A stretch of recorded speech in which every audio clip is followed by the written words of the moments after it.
Taking a shortcut to deliver the meal, bullet comments appeared before my eyes. The malicious female supporting character is about to find the male and female lead's child, who told her to steal the male lead. Raising someone else's child for a lifetime is what she deserves. Just as I was stunned, a baby's cry suddenly came from ahead. I paused my steps, turned back to the fork in the road with my carrying pole, and chose to take the main road. What's going on?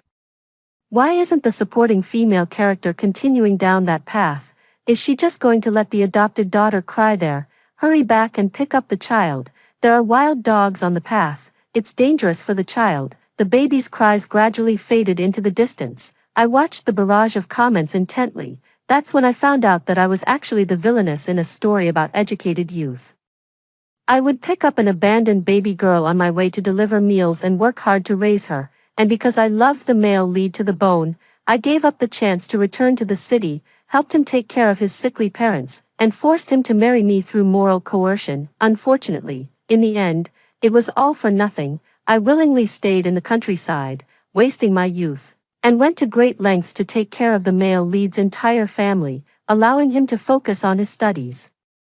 Get into university, only to end up with nothing but a title in the end. After the male lead went to university, he brought the female lead to the city as well. Behind my back, they flirted in the city, achieving success in both career and love. Even the adopted daughter I devoted everything to was deliberately left for me to find by the male and female leads. She is their own flesh and blood. Years later, my health deteriorated and I became bedridden, relying solely on my adopted daughter. But my adopted daughter resented me for tearing her family apart, preventing her parents from being together openly, so she refused to feed me, leading to my death by starvation.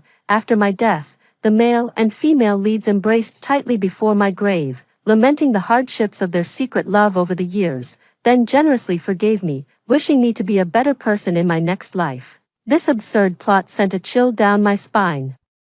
I swore to myself that I absolutely must not follow the plot in the bullet comments. With a heavy heart, I walked along the main road to the edge of the village. Just one more turn past a haystack, and I would reach the threshing ground. Suddenly, someone appeared before me, the educated youth, Shen Huichuan. No wonder he's the male lead as mentioned in the bullet comments. Shen Huichuan has a handsome face and a tall, straight figure. Even dressed in farming attire, he exudes an ethereal, otherworldly aura. No wonder I secretly had a crush on him before. At this moment, he looks full of resentment. Su Ziyi, it's just delivering a meal. Why did it take you so long? Never mind, let me help you. Take it slow, be careful. After helping me take off the shoulder pole, Shen Huichuan eagerly lifted the lids of the 2 bamboo baskets. He exclaimed in pleasant surprise, "Wow, what adorable children, Su Ziyi. You're so lucky to have found such lovely angels.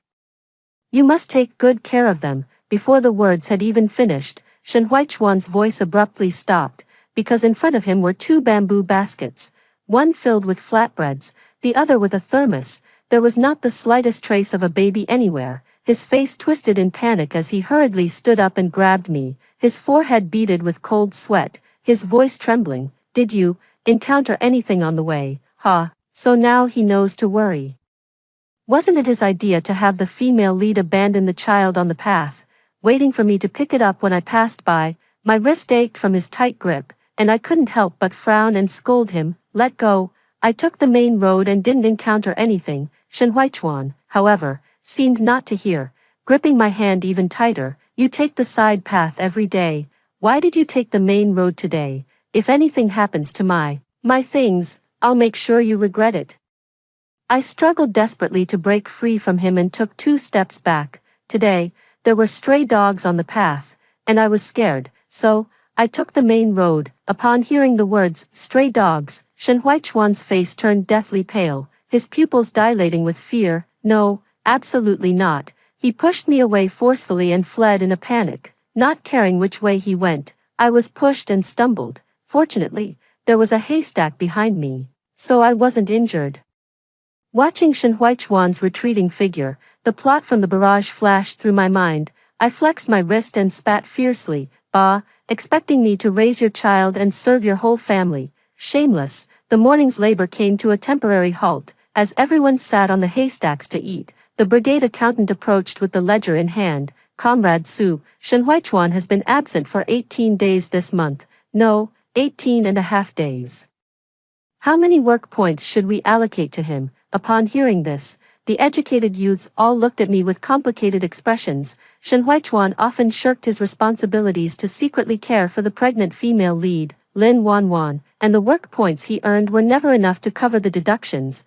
What did he do when he ran short of work points? Naturally, he relied on me. I would get up before dawn every day to fetch water, voluntarily take on the task of delivering lunch.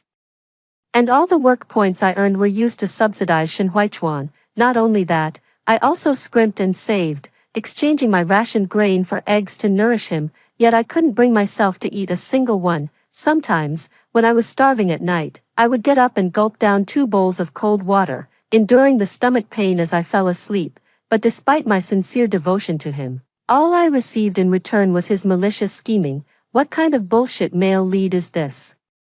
Does he still expect me to help him in the future? Dream on. I carefully rubbed the bruise on my wrist, facing the accountant's inquiry. I looked up with a smile and said word by word, I won't give him any work points, not just this time, but never again in the future, not even a single work point. How much? Oh, okay. The accountant nodded in surprise. The surrounding air fell silent for a moment. Then, the educated youths whispered among themselves, occasionally turning to look at me in surprise.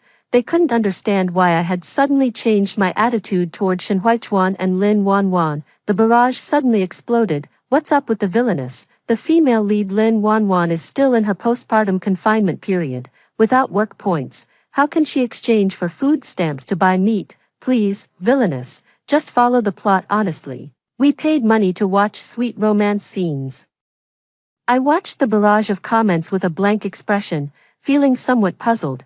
I just stopped contributing work points. I didn't stop Shen Huichuan from doting on Lin Wanwan. Do I have to pay for whoever he dotes on? That makes no sense in this world. I chewed on the dry, tasteless flatbread in my mouth.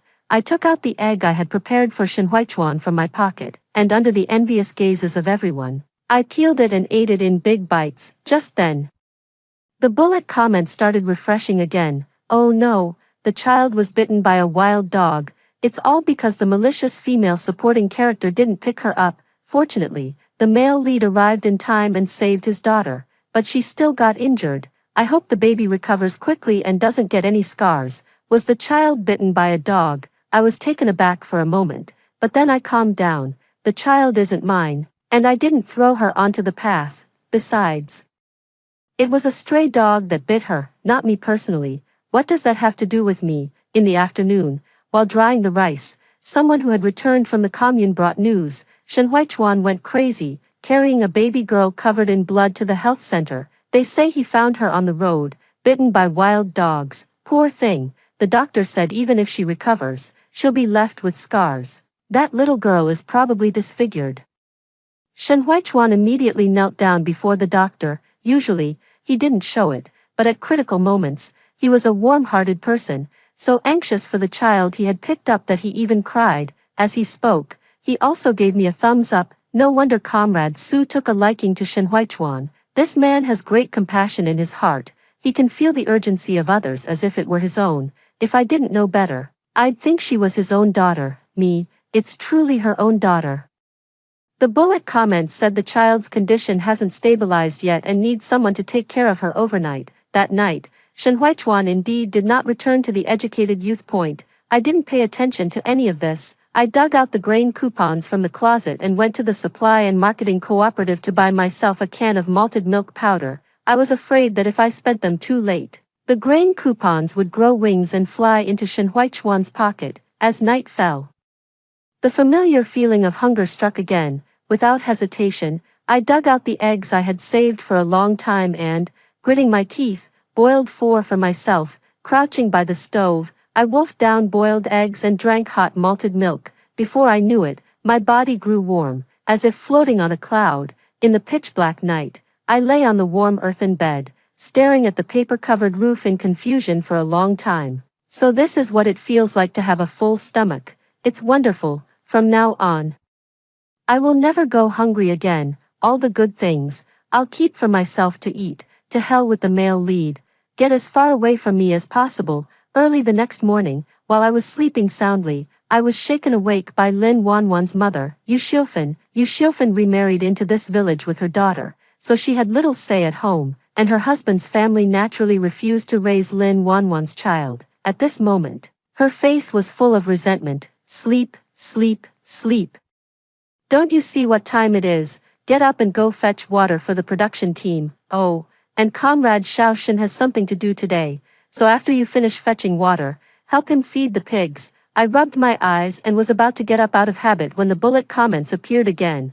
The injured baby is costing a lot, so the supporting female character quickly gets up to earn work points. You won't get up unless the female lead's mother comes to call you. How shameless can you be? I suddenly snapped back to reality. No more fetching water or feeding pigs. From now on, I'll only earn enough work points for myself. After saying that, I completely ignored Yu Xiufan's complaints, closed my eyes, and lay back down, not getting up until the sky was fully bright. For the rest of the day, I only did the work that was assigned to me. It was the most relaxed day I had experienced since coming to the countryside. In the evening, as I was sitting in front of the stove, roasting dough to satisfy my hunger, Shen Huichuan appeared. His eyes were bloodshot, his beard was unkempt, and he was holding a small baby girl in his arms. The baby girl had blood-stained gauze wrapped around her head, and it was clear she was seriously injured. Even in her sleep, she occasionally whimpered. No, why did he bring the child to me? I was still in shock when Shen Huichuan spoke. His voice was terribly hoarse, like gravel grinding. It's all your fault for not taking the side path. That's why the child got bitten by a wild dog, and she might even end up disfigured. Now I'm entrusting her to you. You must do your best to raise her well, as a way to make up for your wrongdoing. So, I can't avoid this adopted daughter, can I? But the thought of my miserable fate in the future sends shivers down my spine, as if seeing something filthy. I hurriedly stepped back. Where did you pick up this stray? Get away from me. Perhaps provoked by the word, stray. Shen Huichuan's handsome face flushed bright red. Shut up, how can you call such a lovely little angel a bastard? I asked in confusion. If we don't even know who her parents are, what else should we call her if not a bastard? Besides, how can you blame me for the child being bitten by a dog? If anyone is to blame, it's her heartless parents. If they didn't want to raise her, they shouldn't have had her in the first place. Shen Huichuan's face turned deathly pale as he forced himself to argue. Maybe her parents didn't expect an accident either. Besides, if you had taken the small path, you could have found her, and she wouldn't have been bitten by the dog. In the end, it's still your fault. With that, he went inside and placed the baby girl on the Kong. In a few days, my parents will come to the countryside to recuperate. Be on your best behavior. Oh, and by the way, they love kind-hearted people the most. As long as you adopt her, the elderly couple will surely think you're a kind-hearted girl. Before he could finish speaking, he glanced at the eggshells in the corner of the stove, and his expression turned grim. And here I thought you were a sensible girl who knew how to live frugally. Look at you, what a waste. You must have sneaked at least 4 or 5 eggs. Right, do you even realize that if we saved these eggs, they'd almost be enough to buy a bag of formula for the baby? Eggshells crunched under Shen Huichuan's feet as he slowly approached me. Being so selfish and greedy, how can I trust you with our baby? I ate the eggs I earned through my own efforts. I didn't eat his food, so why is he angry? Shen Huichuan was still complaining incessantly. I couldn't be bothered to pay him any attention, since eating the burnt dough had left my throat a bit dry. I picked up the tin of malted milk powder, intending to make myself a cup. Seeing what I had in my hand, Shen Huichuan's expression softened slightly, and he instinctively reached out to take it. This time, you're being sensible, remembering that Wanwan needs to nourish her body. In the future, remember not to eat the good stuff on your own. We have a child to raise at home. And we need to be frugal in our daily life, so you're trying to lecture me now, and you even plan to take my things. I reacted quickly, immediately protecting the malted milk powder. I carefully scooped out 2 spoonfuls and hid the rest in the cabinet. Shen Huichuan watched in astonishment. It wasn't until I poured hot water, stirred it well, and took a sip from the cup on my own that his face completely darkened. My parents hate greedy girls the most. Did you just ignore everything I said? Hurry up and give me the rest. Wanwan is very weak, and I don't have time to argue with you. If it were before, I would definitely be utterly ashamed. I would apologize to him humbly and promise never to do it again. Unfortunately, after being spoiled by the bullet comments, I no longer like Shen Huichuan, so naturally, I don't care about his opinion of me. Get lost. My own things, I won't give them to anyone. Shen Huichuan was about to get angry. But after glancing at the baby girl on the Kong, he seemed to think of something, and his voice suddenly softened. You still know to keep it for the child to drink, which means you're not beyond saving. I can rest assured leaving the baby with you. With that, he didn't give me any chance to refuse and left in a hurry. By the time I realized it, the baby was still lying on the Kong. Me, so you're forcing the child on me, huh? At this moment, she had already woken up and was crying hoarsely. I paid no attention, sitting in front of the stove, continuing to cook dough for myself. Although the child looked pitiful, it was a shame that she would grow up to be an ungrateful person. I wouldn't just act on random kindness. Moreover, both her parents were still alive. Even if something happened, it wouldn't be my turn to worry. In comparison, I, who was malnourished, needed care even more. After a while, the baby's crying gradually grew softer, but it sounded even more heart-wrenching. Just as I was about to stand up and return the child to Shen Huichuan, the barrage suddenly started refreshing. The supporting female character is truly vicious. The child is crying so hard, yet she remains motionless, like a dead person. How heartbreaking. The female supporting character is truly cold-blooded. The male and female leads are listening outside the window as their daughter cries until she's almost breathless. Their hearts are breaking, eavesdropping right outside the window. Male and female leads, you two are something else, and your hearts are breaking, then keep on breaking. I shifted my butt to get closer to the stove, a sense of guilt welling up inside me. How could I get distracted while baking dough? What if it gets burnt? Wasting food is shameful. I blocked out all sounds and focused intently on baking the dough. Not long after, Shen Huichuan pushed the door open angrily and walked in, followed by Lin Wanwan, whose eyes were red. I thought you were a kind-hearted girl, but the baby has been crying for so long. How could you not know to comfort her? You're both greedy and cold-hearted. How can my parents ever accept you? Lin Wanwan stepped forward shakily, wiping away her tears. Forget it, Huichuan. Sister Su probably just wasn't careful. She definitely wouldn't mistreat the baby out of jealousy. Upon hearing this, Shen Huichuan grew even more furious, his finger trembling as he pointed at me. Su Ziyi. There's nothing between Wanwan and me at all. Even if you're jealous, you should know the right time and place. Besides, the child is innocent. She's crying so pitifully, and you didn't even hold her. How can you be so cruel? At that moment, the barrage suddenly became lively. Among the many comments cursing me, one line of text, clearly bolded, stood out particularly. The child's biological parents are both present, so why blame the female supporting character for not comforting the child? Isn't raising children the responsibility of the parents? After that, more and more bullet comments began to sympathize with me. Sister, well done, I support you. This kind of ungrateful adopted daughter absolutely must not be kept. Whoever gave birth to the child should raise them. I blinked, feeling a bit comforted inside. It seemed there were still people who understood reason. Coming back to my senses, Shen Huichuan had already suppressed his anger, looking down from above. He spoke in a magnanimous tone. Forget it, you must have been momentarily confused. The baby is crying because she's hungry. Hurry up and make her some malted milk powder to tide her over, then go to the supply and marketing cooperative to buy formula. You must take good care of her and not make the same mistake again. Lin Wanwan pushed past me without a word, her face full of heartache as she picked up the baby, soothing it while looking at me with a pointed expression. Be good, baby. Your Aunt Sue is a kind person. She didn't mean to let you go hungry. As long as she makes up for her mistake, you'll forgive her, okay? The baby, back in its birth mother's arms, quickly quieted down, making unconscious babbling sounds. Lin Wanwan raised her eyebrows triumphantly. Look, what a clever baby. It's your blessing to raise him. Me, I was so angry at these two shameless people that I laughed. Shen Huichuan wanted to get into university to secure a chance to return to the city. And Lin Wanwan didn't want to take responsibility for the child either. Both of them were desperate to dump the child on me.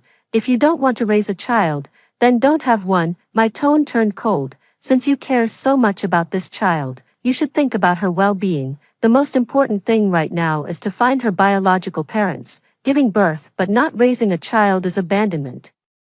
And leaving a daughter on a path frequented by wild dogs. Such malicious parents should be arrested and shot. If it weren't for her parents being so heartless, she wouldn't have suffered so much, getting disfigured by a wild dog. Let's report this to the police and have that despicable couple arrested. In an instant, the air in the room fell silent, hearing me curse them as heartless and threaten to report them to the police. Shen Huichuan's face turned deathly pale.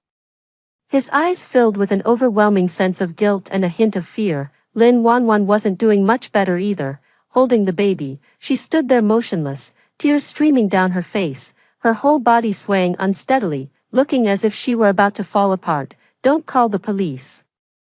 The baby's parents surely didn't abandon her on purpose. They're not heartless. I ignored their ugly, deathly pale faces. Slowly approaching Lin Wanwan, I pointed at the gauze on the baby's face and feigned confusion. Not utterly heartless. Then it must be struck by lightning, right? That makes sense. Taking such an adorable baby to feed to wild dogs is truly lacking in virtue. Oh heavens. Please send down a thunderbolt to strike this despicable couple dead. Shut up. There won't be any thunderbolt. The two of them looked far too guilty. I scoffed. I'm going to find Uncle Village right now and notify the Public Security Bureau to come over. Otherwise, this child is bound to pin it on me. No, we absolutely cannot report this to the police. Shen Huichuan lowered his voice, his tone filled with panic. Lin Wanwan trembled with fear and spoke cautiously. Don't be like this, Sister Su. It's completely normal for you to struggle with the sudden appearance of a baby. How about this? I'll take care of the baby for you for a few days. And once you've had time to think it over, I'll bring the baby back to you. The two exchanged a glance, then hurriedly carried the child and slipped out of the room. Before leaving, Shen Huichuan gave me a disappointed glare. Look at how kind Wanwan is. Not only did she come to see you despite being sick, but she also offered to take care of the baby for you. What do you mean, take care of the baby for me? The child was hers to begin with, wasn't it? I never knew a person could be this shameless. And from the looks of this despicable couple, they clearly haven't given up yet. They still want to entrust their child to me. Think I'm an easy target? You're overthinking it. I want to see how your family of 3 will manage without me. The fool, doing all the work, that day. I was drying grain in the threshing yard when Shen Huichuan, looking utterly exhausted, came to find me. His eyes were dark and sunken, his face sallow. Clear signs of consecutive sleepless nights. The accountant said if I skip work again, I won't get my food rations. You take over the grass cutting and pig feeding tasks, and transfer the work points to me. I didn't even look up. Dream on. Shen Huichuan sighed helplessly. Can't you be more sensible? I only treat Wanwan as a sister. So don't get jealous over nothing. Okay, if you do a bit more work, I can find time to study. Isn't all of this for our future home? So the so-called home he was talking about is the one where I stay alone in the countryside, raising his children and slaving away for his elderly parents. I don't want a home like that. Get out of here right now. From now on, I won't be doing any more work for you. Shen Huichuan's expression was somewhat unnatural. Yet he still tried to put on a deeply affectionate look, deliberately lowering his tone. No matter how you treat me, you are the only one in my heart from beginning to end. Take your time to think it over, and I'll wait for you to understand. With that, he took a step and looked back 3 times, slowly walking away. Ugh, disgusting. According to the bullet comments, I learned that the male and female leads were thoroughly exhausted by the child. They couldn't sleep well at night and had no peace during the day either. Without me, the fool, working for them to earn work points, Shen Huichuan had to do everything himself, not even having time to flip through a book. Just when the male and female leads were at their most difficult, Yu Xiufen came to find me again. Comrade Su, Comrade Xiao Shen now works all day and has to take care of the children at night, leaving no time to review his lessons. It's just too hard. Without even lifting my eyelids, I slowly agreed. Yes, it's too difficult. Yu Xiufen choked up. If someone could adopt the child, with Comrade Shen's intelligence, she would definitely get into university. And then you could also live a good life. My eyes lit up. Then tomorrow I'll go ask around and see if I can trade the child for some eggs. After all, as long as she gets something to eat, she won't starve. in the future. She can not only work in the fields but also be raised to fetch a bride price for a son. You Xiufan stared at me, her lips trembling, and before leaving, she said, such a lovely baby, and you actually want to sell her. Su Ziyi, you're truly wicked. Am I vicious? Isn't it vicious that the male and female lead's entire family treated me like a blood-sucking parasite, scheming against me for a lifetime? Thinking of the tragic ending mentioned in the bullet comments, I couldn't help but sneer. If they dare to dump the child on me, I'll really take it away and trade it for eggs. I thought that as long as I acted despicable enough, Shen Huichuan would stop scheming against me. However, it turns out I severely underestimated just how shameless he could be. Just 2 days later, I returned home after a day's work. As soon as I reached the door, I heard a commotion inside, occasionally mixed with the sound of someone soothing a child, pushing the door open. The scene before me made my temples throb. My wardrobe door was open, turned upside down, with clothes scattered all around. The newly bought headscarf was thrown on the floor, covered in dark footprints. By the stove, broken eggshells were scattered all over the ground. I had a bad feeling and hurriedly approached the wardrobe. Sure enough, the 20 or so eggs that were originally hidden at the very back had vanished without a trace, in the iron can that hadn't been closed in time.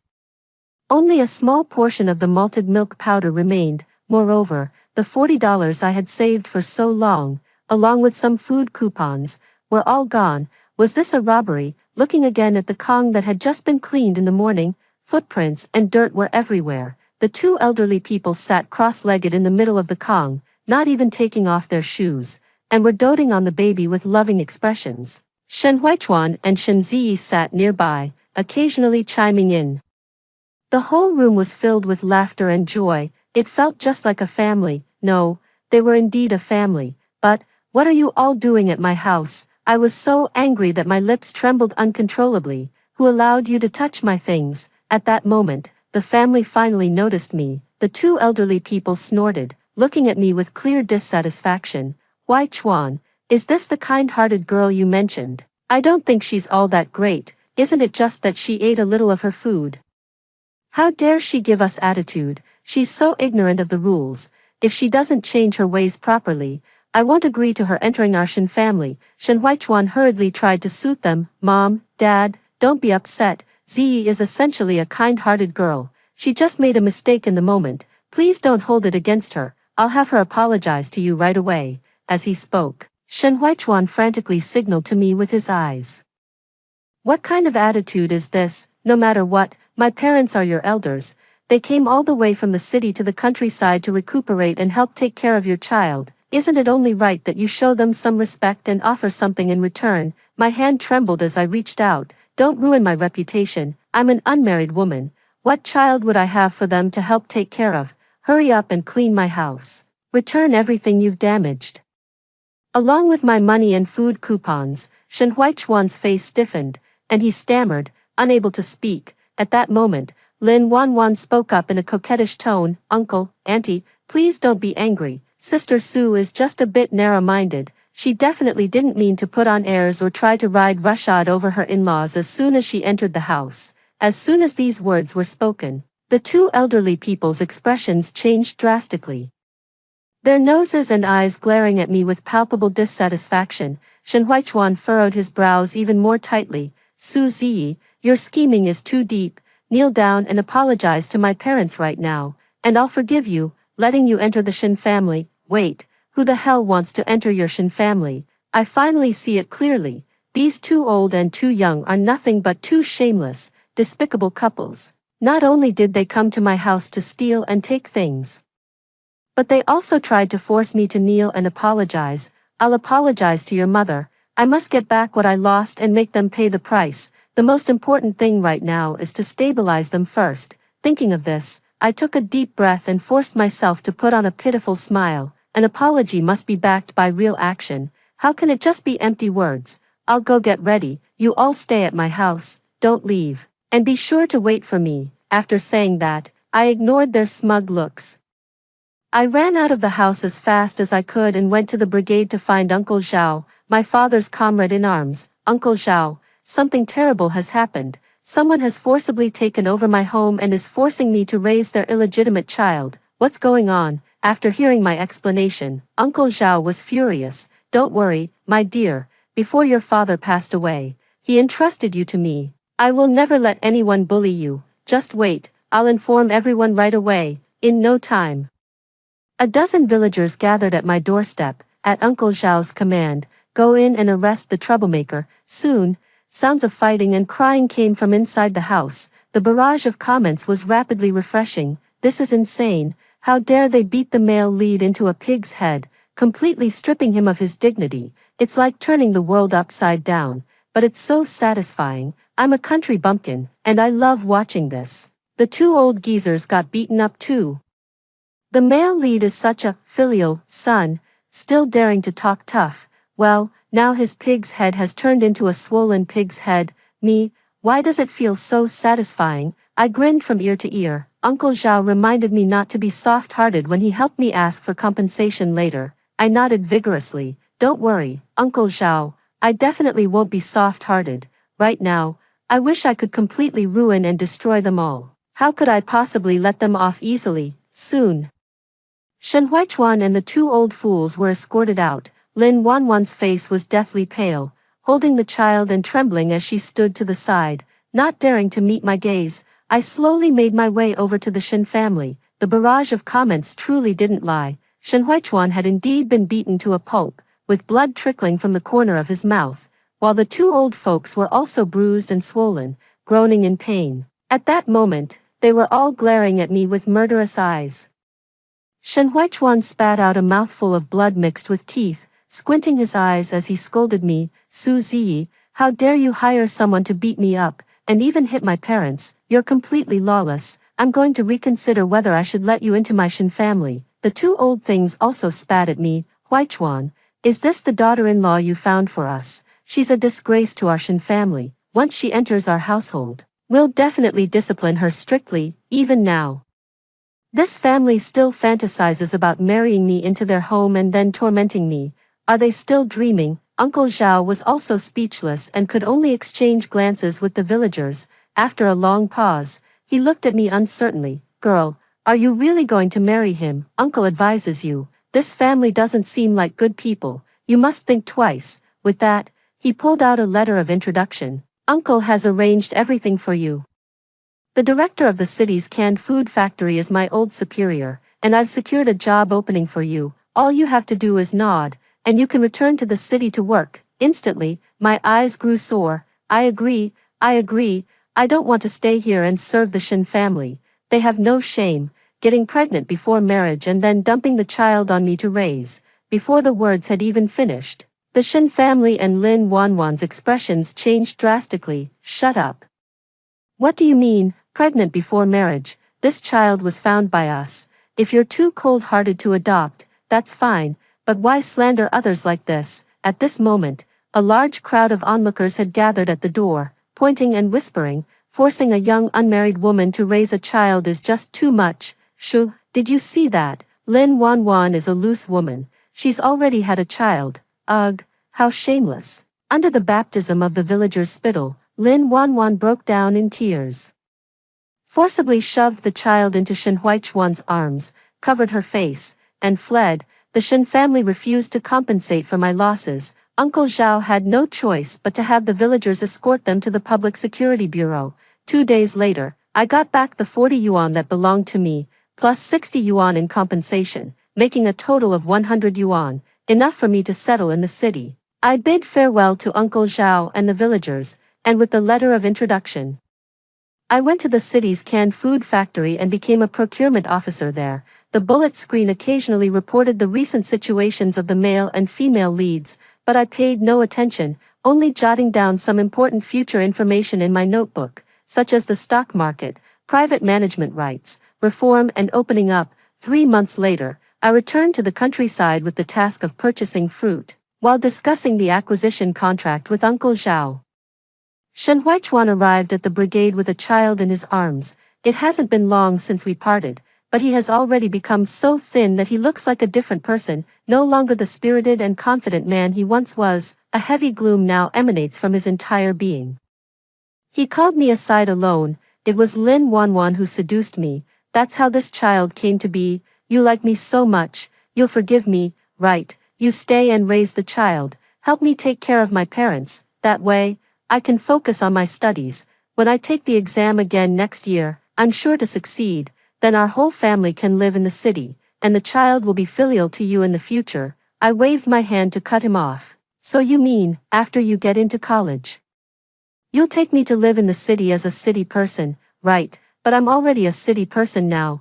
Don't you think it's absurd to paint such a rosy picture for me? Shen Huichuan grew anxious. How can that be the same? I scoffed. Exactly, it's indeed not the same. Being with you, I'd have to take care of your whole family, working like a dog all day long. Shen Huichuan's face flushed bright red. You're being too one-sided. Although marrying me might be a bit tiring for you, it's not without its benefits. Benefits? What benefits could such a shameless family possibly offer me?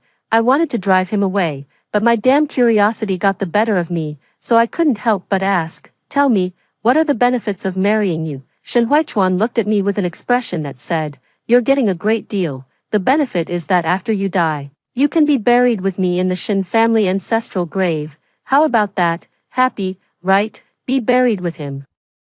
Still want to be buried in his Shen family's ancestral grave? Is it not enough to suck my blood while I'm alive? And now you won't even let me go after I die? I only felt a chill run down my spine, regretting that I had spoken too carelessly. Facing Shen Huichuan's calculating gaze, my tone turned cold. No need for a joint burial. Your family is too unscrupulous. I'm afraid that after being buried in the ancestral grave, I might be dug up and whipped someday. Shen Huichuan was taken aback, his face suddenly turning dark. I paid no attention. Turning back to the team, I continued discussing the fruit procurement. This trip to the countryside to complete the fruit purchase took a total of 1 week. Before leaving, Shen Huichuan stopped me halfway. This time, he wasn't holding a child. His clothes were clean, and his beard was freshly shaved. It was clear he had made an effort to dress up. Ziyi, you've been pushing me to choose between my family and you, and I have to admit, you've won. I've decided to leave everything behind and go to the city with you. From now on, I'll focus on studying and preparing for next year's college entrance exam. I froze. So you're saying you'll leave the children and your parents in the countryside for Lin Wanwan to take care of, while you and I go to the city, and you'll just live off me. Is that right? Shen Huiyan froze, a flicker of embarrassment crossing his face. I just dropped my burdens to come to the city with you and build a happy family together. How can that be called freeloading? I was stunned by his logic and didn't know how to react for a moment. The barrage of comments on the screen exploded. What a heartless male lead, abandoning the female lead for his own future. What kind of ridiculous plot is this? It can only be said that the plot is just a cliché. Someone always has to sacrifice themselves and endure a lifetime of torment from the male lead's family. If it's not Su Ziyi, then it's Lin Wanwan. Why is the male lead so disgusting? The supporting female character must not agree. Let the male lead die. Ah, coming back to my senses, Shen Huichuan was looking at me with deep affection and anticipation in his eyes. He desperately hoped I could take him into the city. Faced with such a humble Shen Huichuan, I just curled the corner of my mouth and sneered mockingly. Listen carefully, even if I'm lonely, I'd rather keep a dog than keep you. Shen Huichuan, how can you be so cheap? After saying that, I no longer looked at his hurt expression and hurriedly walked away. Serves him right, the female lead did a great job. Such a disgusting male lead deserves to rot in the mud forever. So satisfying. This is the kind of plot that a distinguished member should watch. Why should all the benefits go to the male lead, while the female supporting character always gets hurt? Return to the canned food factory to hand in the task. I took the initiative to apply to the leadership for a position transfer and went south to develop the sales market, while managing the canned food factory business. I also followed the information from the bullet comments and bought stocks at the stock exchange, and sold them at a high point, making a huge profit. After resigning from the canned food factory, I started a clothing company and contacted a few friends who had gone into business, sell low-cost clothing to counties and towns in the north through a sales network. I rode the wave of the times, becoming a successful entrepreneur and settling in Hong Kong. The barrage hasn't appeared in a long time. Years later, while returning to my hometown to discuss an investment, I took the opportunity to visit the countryside, hoping to build a road for the village. During the surveying and mapping by the engineering team, a stooped old man came before me. Are you Su Ziyi, Xiao who bought file anti-piracy, find books, machine asterisk person choose Xiao asterisk who, stable and reliable, no pitfalls. I was puzzled, leaned in to examine closely, but still had no memory. Auntie, who are you? The old woman was stunned for a long moment. And 2 lines of murky tears streamed down her face. I'm Lin Wanwan, don't you remember me, Lin Wanwan? How did she become like this? Faced with my question, Lin Wanwan was overwhelmed with sorrow and tearfully told me everything. It turned out that after I left back then, Shen Huichuan was constantly distracted and rolled down the slope while cutting pigweed, injuring his head. After waking up, he became crazy and stopped working, claiming all day that he was the male lead in a novel, and would only grin foolishly at people. All the heavy burdens of the family fell on Lin Wanwan's shoulders. Not only did she have to earn work points to support the children, but she also had to serve Shen Huichuan's parents every day. Not only did her health deteriorate over time, but her in-laws also refused to get her medical treatment, saying that the reason Shen Huichuan was so upset was all because he didn't choose me back then, me. Curious about the fate of the adopted daughter in the original plot, I interjected and asked, how is your daughter doing now?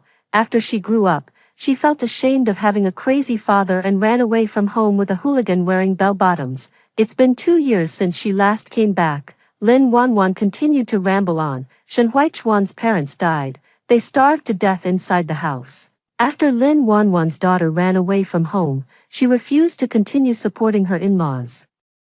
The son is insane and never stays at home. The 2 old folks had poor relationships with others, and by the time they were discovered, their bodies had already begun to smell. At this point, Lin Wanwan's voice was fierce. There was also a sense of satisfaction, as if a great revenge had been achieved. I just looked at her indifferently, unable to empathize at all. At that moment, the accounting officer from the construction team found me. Boss Su, the surveying and mapping are complete. Here is the project budget.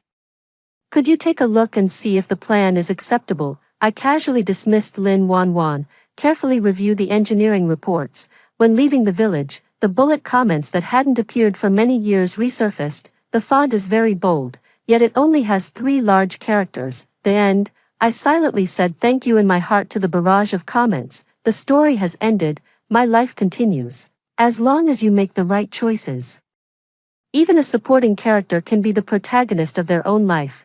After hearing the first story above, what are your thoughts? Feel free to share your opinions in the comments section. Next, there is another similar story. Let's continue to see. I had a 5-year secret relationship with my brother's best friend, and we planned to make it official on New Year's Eve. At the banquet, he didn't mention a word about it. Instead, he leaned close to my ear and said half-jokingly, I'm tired of sleeping with you. Why don't you marry someone else? Okay. I nodded calmly and said, okay, just because in my past life I tearfully begged him, insisting I'd marry no one else. After I got my wish and married him, he turned cold and heartless, keeping his eyes closed even during intimacy. He even abandoned me during my life-threatening childbirth hemorrhage to celebrate his first love's birthday at Disneyland. That moment, I finally understood.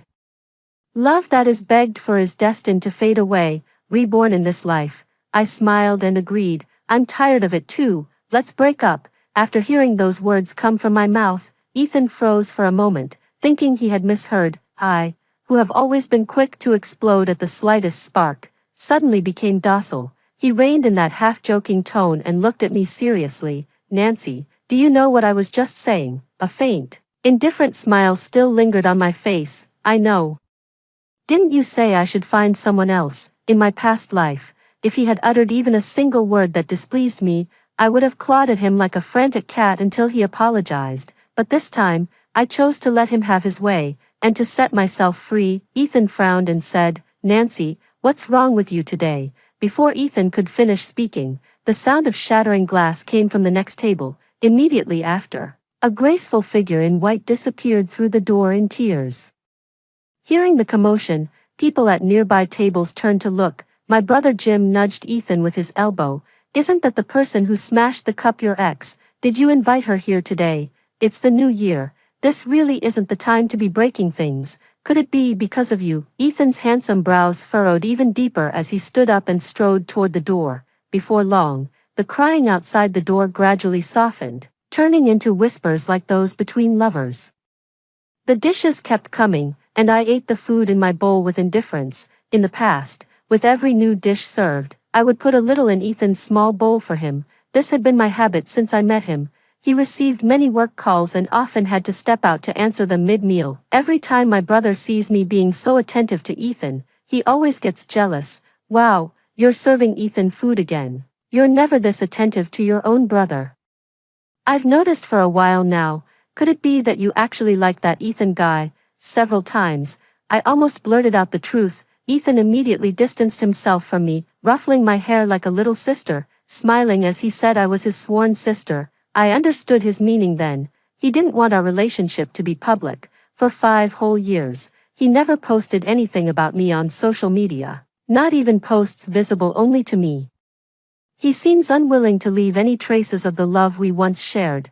Yet it's precisely because I love him so desperately that I willingly hide in the shadows, time and time again. Seeing me quietly eat my food, my brother teased, "Why don't you go check on your Ethan? Be careful, or he might run off with another girl later." My hand holding the chopsticks paused for a moment. What does it matter to me if he ran off with another girl? As his sworn sister, there's no need for me to disturb them. My brother looked at me intently, as if trying to read something from my expression. Today is Ethan's birthday, and we had originally agreed to officially announce our relationship today, but I never expected him to invite his first love, Tina. At that moment, Ethan and Tina returned. Tina's eyes were red, as if she had just been crying. Ethan held her hand, comforting her from time to time. My brother whistled at the sight. "Ethan, Tina, are you two back together?" As soon as the words were spoken, Ethan suddenly looked up at me, a flicker of panic flashing in his eyes. "What nonsense. We've been old classmates for years. What's wrong with showing some concern?" My shameless brother leaned in. "I'm your old classmate too. Can you show some concern for me?" Ethan laughed and pushed him away. "Get lost." Seeing Tina looking all delicate and dependent, I pulled my brother away. "Big bro, stop interrupting second brother and sister Tina's private time. Hurry back and eat your meal." With a beaming smile, I turned to Ethan. "Right, second brother." Hearing this form of address, Ethan froze momentarily. He gave me an inscrutable look, but ultimately said nothing as he escorted Tina out. The two had just left the table when the surrounding crowd started gossiping. "I told you first love has a powerful impact, right? Judging by their interaction tonight, there's an 80% chance they're getting back together." Absolutely. Back then, when Tina urgently needed a kidney transplant due to kidney failure, Ethan didn't hesitate to give her his own kidney. He was even taking care of her in the hospital before he fully recovered. He literally gave her half his life. Now that Tina's back in the country, they'll probably never be apart again. Listening to these words, my heart ached so much I could barely breathe. It turned out their fates had been tightly intertwined all along, only I was like a fool, maintaining a relationship with him that couldn't see the light of day. In my previous life, everything changed drastically after I married Ethan. He stopped touching me, slept in separate rooms, and even insisted on using separate chopsticks for meals. It wasn't until his parents pressured us to have children that he reluctantly held me to fulfill the obligation. That night, he demanded the lights be off and kept his eyes closed the entire time, as if enduring utter humiliation. The next day, he went to Tina's place and stayed overnight, not returning until morning. One winter, I came down with the flu and lay in bed, completely drained of energy. I asked him to take me to the hospital, but he impatiently refused, citing overtime work as the reason. Yet, he ended up accompanying Tina to a nail salon, where the staff praised them for being such a loving couple. When I was in labor, bleeding heavily at home, I called him in tears. He finally exploded. "It's just giving birth. Not like you're going to die. What's there to cry about? Take a taxi to the hospital yourself. I'm busy, gotta go if there's nothing else." Before I could finish speaking, he hung up directly. When I called again, the phone showed it was turned off. In Tina's social media feed, she posted 8 consecutive updates with photos of Ethan celebrating her birthday with her at Disneyland. In every 9-square grid post, the center photo showed Ethan and Tina locked in a passionate kiss, It was at that moment I lost all will to live. Ethan, if you don't love me, what's the point of keeping this child? I severed all means of survival, threw my phone out the window, and watched helplessly as the blood spread. I died from excessive blood loss. Yet even then, Ethan still thought I was acting. At the birthday party, without Ethan as the main guest, everyone quickly went their separate ways. I lacked enthusiasm and left shortly after finishing the meal. Ethan, who usually sends me a message every 3 minutes, is unexpectedly quiet tonight. The sound of firecrackers celebrating the new year comes from outside the window, but I feel no joy of the holiday. At midnight, a burst of fireworks lights up the window. Ethan, who rarely posts on social media, suddenly updates his status. Tina in the photo was fast asleep leaning on his shoulder, looking serene and sweet. The caption was just one word, her. Just 1 minute after the post went up on Moments, the comments section started blowing up, wishing you a long and happy future together. Happy wedding, may you have a harmonious union lasting 100 years. I casually gave it a like, but when I refreshed, the post was gone from my Moments. The next second, Tina sent me a message. Ethan gave me a ride home, and I accidentally fell asleep on his shoulder. It was too late.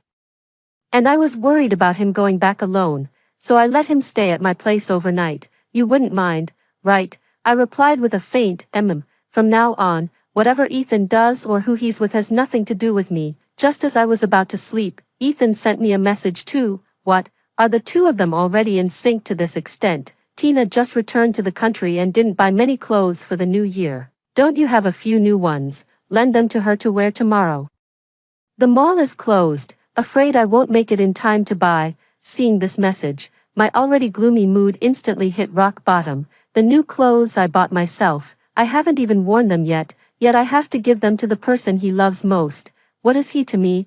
I sulked and didn't reply, simply turned off my phone. Unexpectedly, early the next morning, Ethan showed up at my doorstep with Tina. At 10 in the morning, Ethan rang my doorbell. My brother ran to open the door and saw Ethan and Tina standing outside with a pile of gifts. Everyone except me happily welcomed them. Ethan lost his parents at a young age and was raised by his grandmother. Since he was also our neighbor, my parents had long considered him half a son. Ethan gave me a deep look as he entered. My mom smiled and said to Tina, "You must be Ethan's girlfriend, right? Haven't seen you in years. You've become so much prettier." "Thank you, Auntie, it's been years. But you're still as youthful as ever." Tina really knows how to talk. Just a few words had my parents grinning from ear to ear. "Nancy, what are you dawdling about in your room for? Come out and greet your brother Ethan and sister Tina already." I obediently poured tea for Ethan and Tina, saying respectfully, "Happy New Year, second brother." Tina, Ethan's expression became even more peculiar as he looked at me. Just as I was going to the bathroom, he suddenly sent me a message. "What are you sulking about? I just left it on read." At lunch, we had a little incident over seating arrangements. I was sitting in my usual spot when Ethan silently took the seat next to me. "That's my brother's seat." My brother watched as Ethan took his seat, then glanced at the empty spot next to Tina, his eyes widening in disbelief. "Damn, why are you stealing my spot? Hurry up and sit next to your girlfriend," he said. With that, he pulled Ethan up. After some playful bickering, Ethan ended up sitting across from me. As soon as he sat down, I felt like sitting on pins and needles. He looked at me with deep, intense eyes. I averted my gaze and began eating silently. Midway through the meal, he went to answer another phone call. Looking at the empty small bowl in front of him, I swallowed a bite of food and ultimately chose to ignore it. When he returned, he deliberately glanced at the small bowl and then looked at me. My brother noticed and quickly explained for me.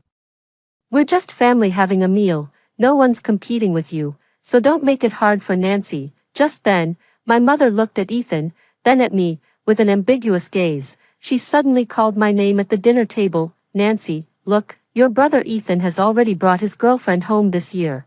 When do you plan to bring a boyfriend home for us to meet?" Ethan opened his mouth as if he wanted to say something. I interrupted him. "If Mom, Dad, or my brothers have any introductions, they can recommend them to me." In the past, I would have outright refused such questions. Seeing me change my stance this time, my brother was so moved that he shed tears. He gave my shoulder a firm pat and said, "Nancy, you've finally come around. As long as you're interested, I'll set you up with a handsome guy right after dinner. I laughed and said okay, my gaze unintentionally drifting toward Ethan, only to see his lips pressed tightly together, his expression turning very unpleasant.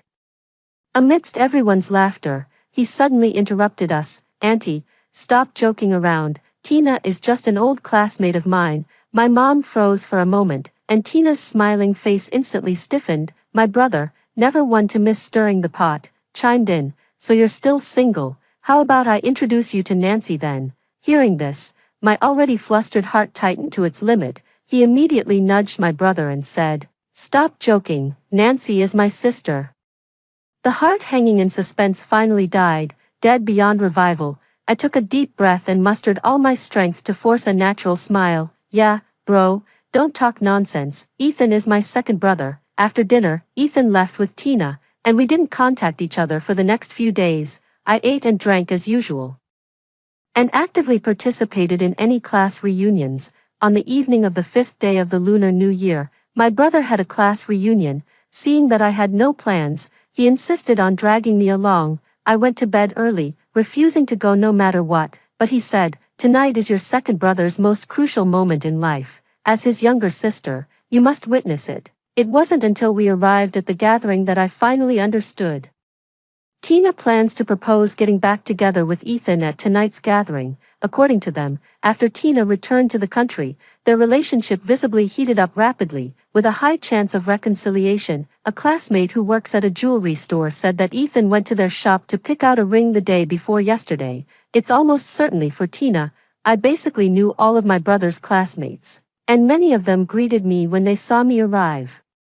They kept complimenting me on how much prettier I'd become, jokingly telling me to pick a single guy from the crowd. Laughing, I joined in their playful banter. Ethan watched silently from a distance, not saying a word. Before dinner, Tina called me aside alone. "Nancy, I know Ethan treats you very well. He's willing to listen to whatever you say. So later when I confess my feelings, could you put in a good word for me? That way, our chances of getting back together will be much higher." Tina appears gentle on the surface, but in reality, her heart is filled with malicious thoughts. She knows I like Ethan, but since he refuses to make it public, I can only suffer in silence. She just wants to exploit my weakness, my love for Ethan, to torment me relentlessly. But Tina doesn't know that after my past life, I've completely given up on him, so I flashed an even brighter smile than hers. "Sure, don't worry. I'll definitely do my best to help you too." Tina pursed her lips and went back to the private room. At the dinner table, Ethan, for some inexplicable reason, started frantically putting food on my plate, just like how I used to serve him in the past. Just as the waiter brought a new plate of clay pot chicken, he picked up a piece and placed it in my bowl. I reached out to block the bowl, smiling. "Second brother, I'm grown up now. I can serve myself. Give some to Sister Tina instead." The piece of chicken hung awkwardly in midair until Tina noticed and took it with her bowl. "Brother Ethan, maybe there's someone here that Sister Nancy fancies. You don't need to worry about it." As they spoke, the classmates at the table began to stand up one by one to toast Tina, welcoming her back to the country. Just as Tina was about to pick up her wine glass, Ethan snatched it away. "Peach gets drunk at the slightest taste of alcohol. Let me drink this cup for her." With those words, he tilted his head back and downed it in one gulp. The crowd burst into applause and cheers. They watched as Ethan drank one cup after another. Her face began to flush with a rosy hue. Tina reached out to stop him, her voice soft as water. "Ethan, you don't have to drink so much for me."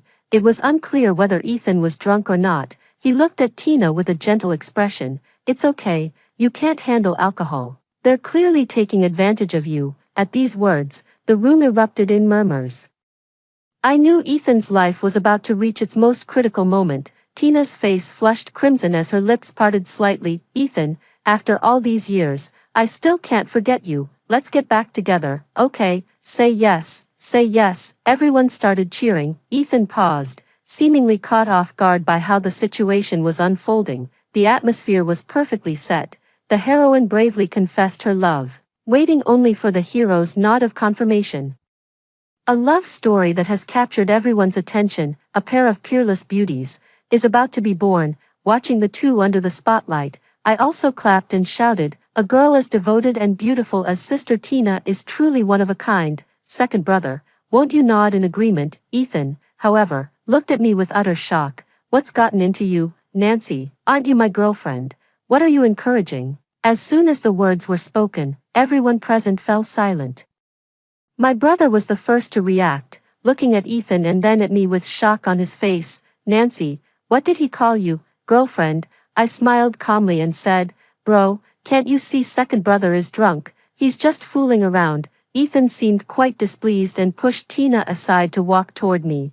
I took a step back, and just at that moment, the sound of a wine glass shattering came from behind. When Ethan turned to look, he rushed over in panic. Tina's calf was cut open by the glass, leaving a bloody gash. The pale skin and deep red blood formed a stark and shocking contrast. Ethan's brows furrowed with immediate concern. He scooped Tina up in his arms without hesitation, but Tina shot me a glance, clinging to Ethan's neck with a pout. Brother Ethan, everyone's watching. Put me down quickly, otherwise, people might misunderstand the relationship between you and me. Little sister Nancy seems to be in a bad mood. Aren't you going to check on her?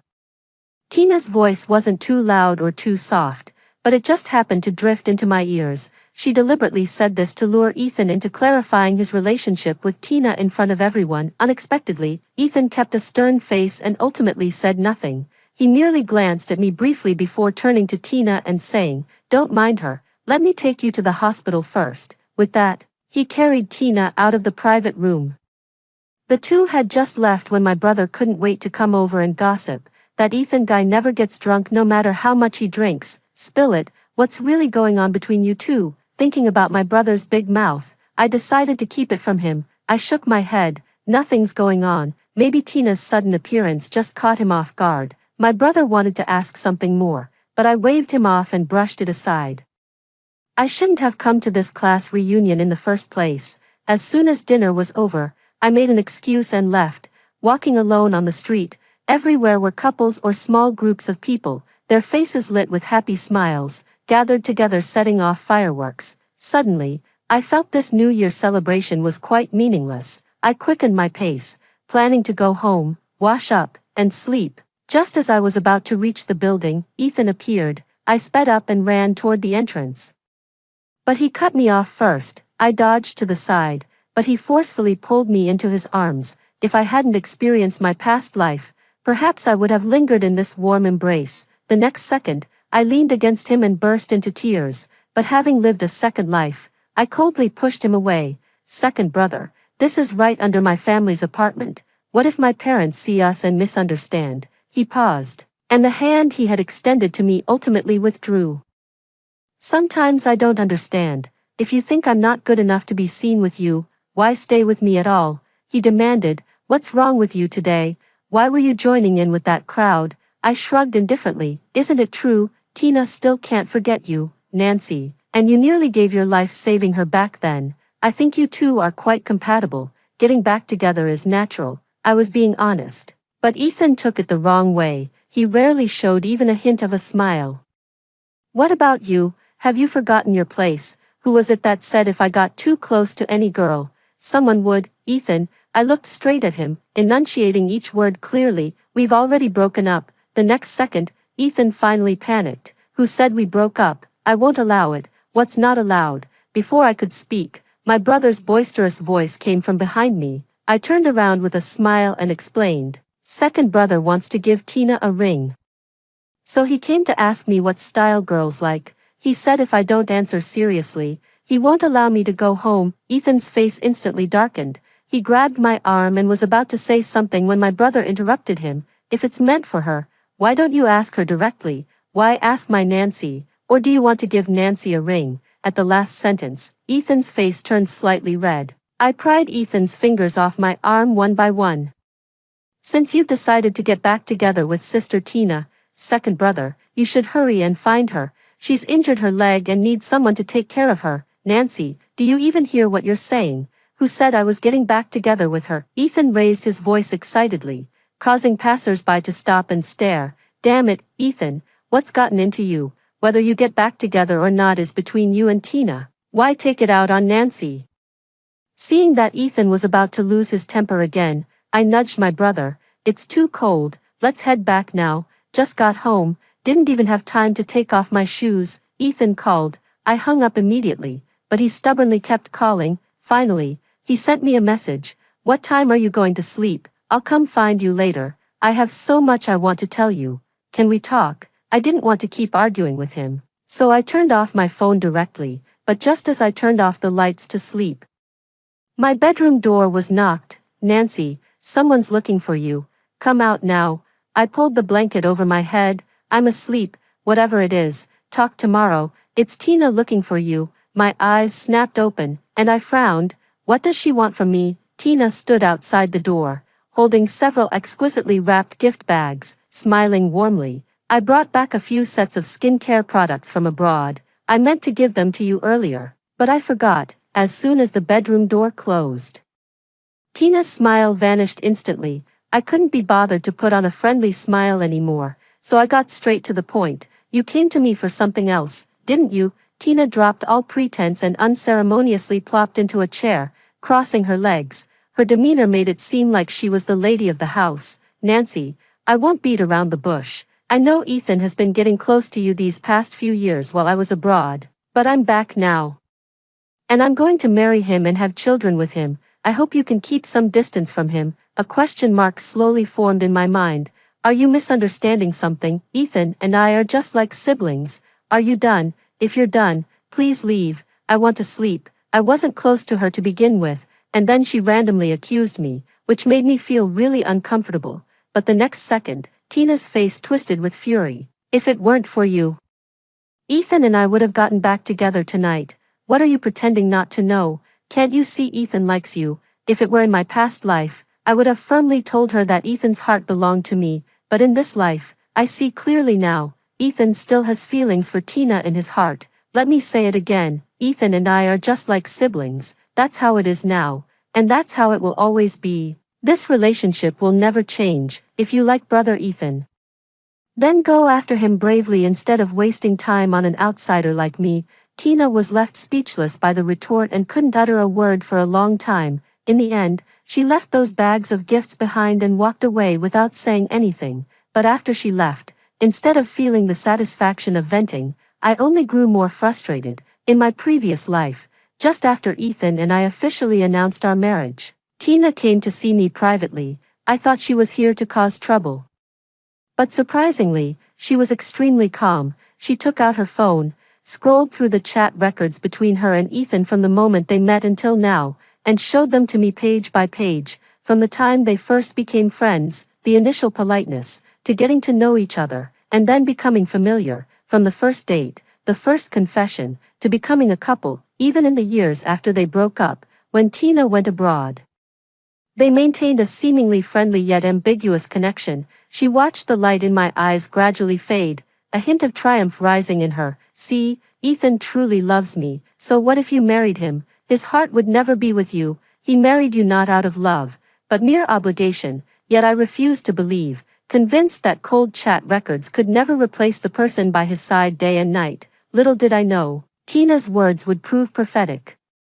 I slept fitfully that night and was still awake at dawn, until my brother knocked on the door. Hey Nancy, didn't you say you wanted to find someone? My friend just returned from abroad today. He studied medicine, same as your major. Would you like to meet him? I immediately perked up. Sure, out with the old, in with the new. For now, the best distraction is to make more friends. Seeing me actively getting ready to wash up, my mom sighed and said I've really grown up. I smiled self-deprecatingly and said it was all thanks to Ethan. My brother's friend was very straightforward and quickly settled on a meeting time. He even proactively asked for my contact information and had my brother share my WeChat with him. After adding them, I noticed their profile picture was a black cat. Suddenly, I felt a sense of familiarity because my profile picture is a British shorthair cat. They told me we'd meet tomorrow at a Hunan restaurant near my place.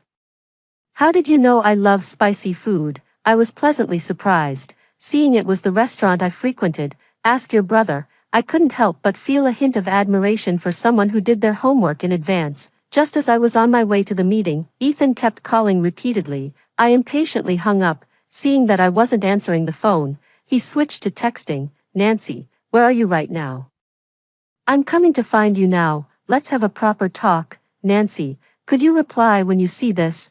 I don't want our relationship to become so distant. I directly set up a do not disturb reminder. Entering the restaurant, I followed the waiter to the table George had reserved in advance. From a distance, I spotted a well-mannered man with glasses sitting by the window.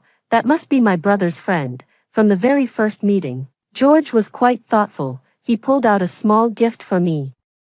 It was an exquisitely carved wooden music box. With just a gentle twist of the key, the music box emitted a delightful melody. There's music, birdsong, and the sound of babbling water. It's quite delightful. George, seeing my joyful expression, suddenly said, "This is my doing. Aren't you studying medicine? You can make these little things too." I was so surprised I couldn't close my mouth. George was a bit shy, but also a little proud. The subtle expressions on his face were adorable and lively. Like a child's. My grandfather was a carpenter. I learned from him when I was little. I gave him a thumbs up, full of admiration for this multi-talented guy. After chatting and dining together, George made me feel very comfortable. By the time we were almost finished eating, I was already half joking with him. "You're giving me such an expensive gift on our first meeting. I don't even know what to give you in return. I can't paint or sing." George laughed at my joke. "No problem. We'll meet again next time. Consider it as returning my gift." Amid the laughter, a familiar voice suddenly sounded behind me. That voice shattered my good mood instantly. Turning around, I saw Ethan standing before me, looking utterly exhausted. "Nancy, do you have any idea how hard I've been looking for you?" Ethan placed his hands on his knees, slightly out of breath, looking as if he had run all the way here. When he saw George sitting across from me, Ethan immediately furrowed his brows.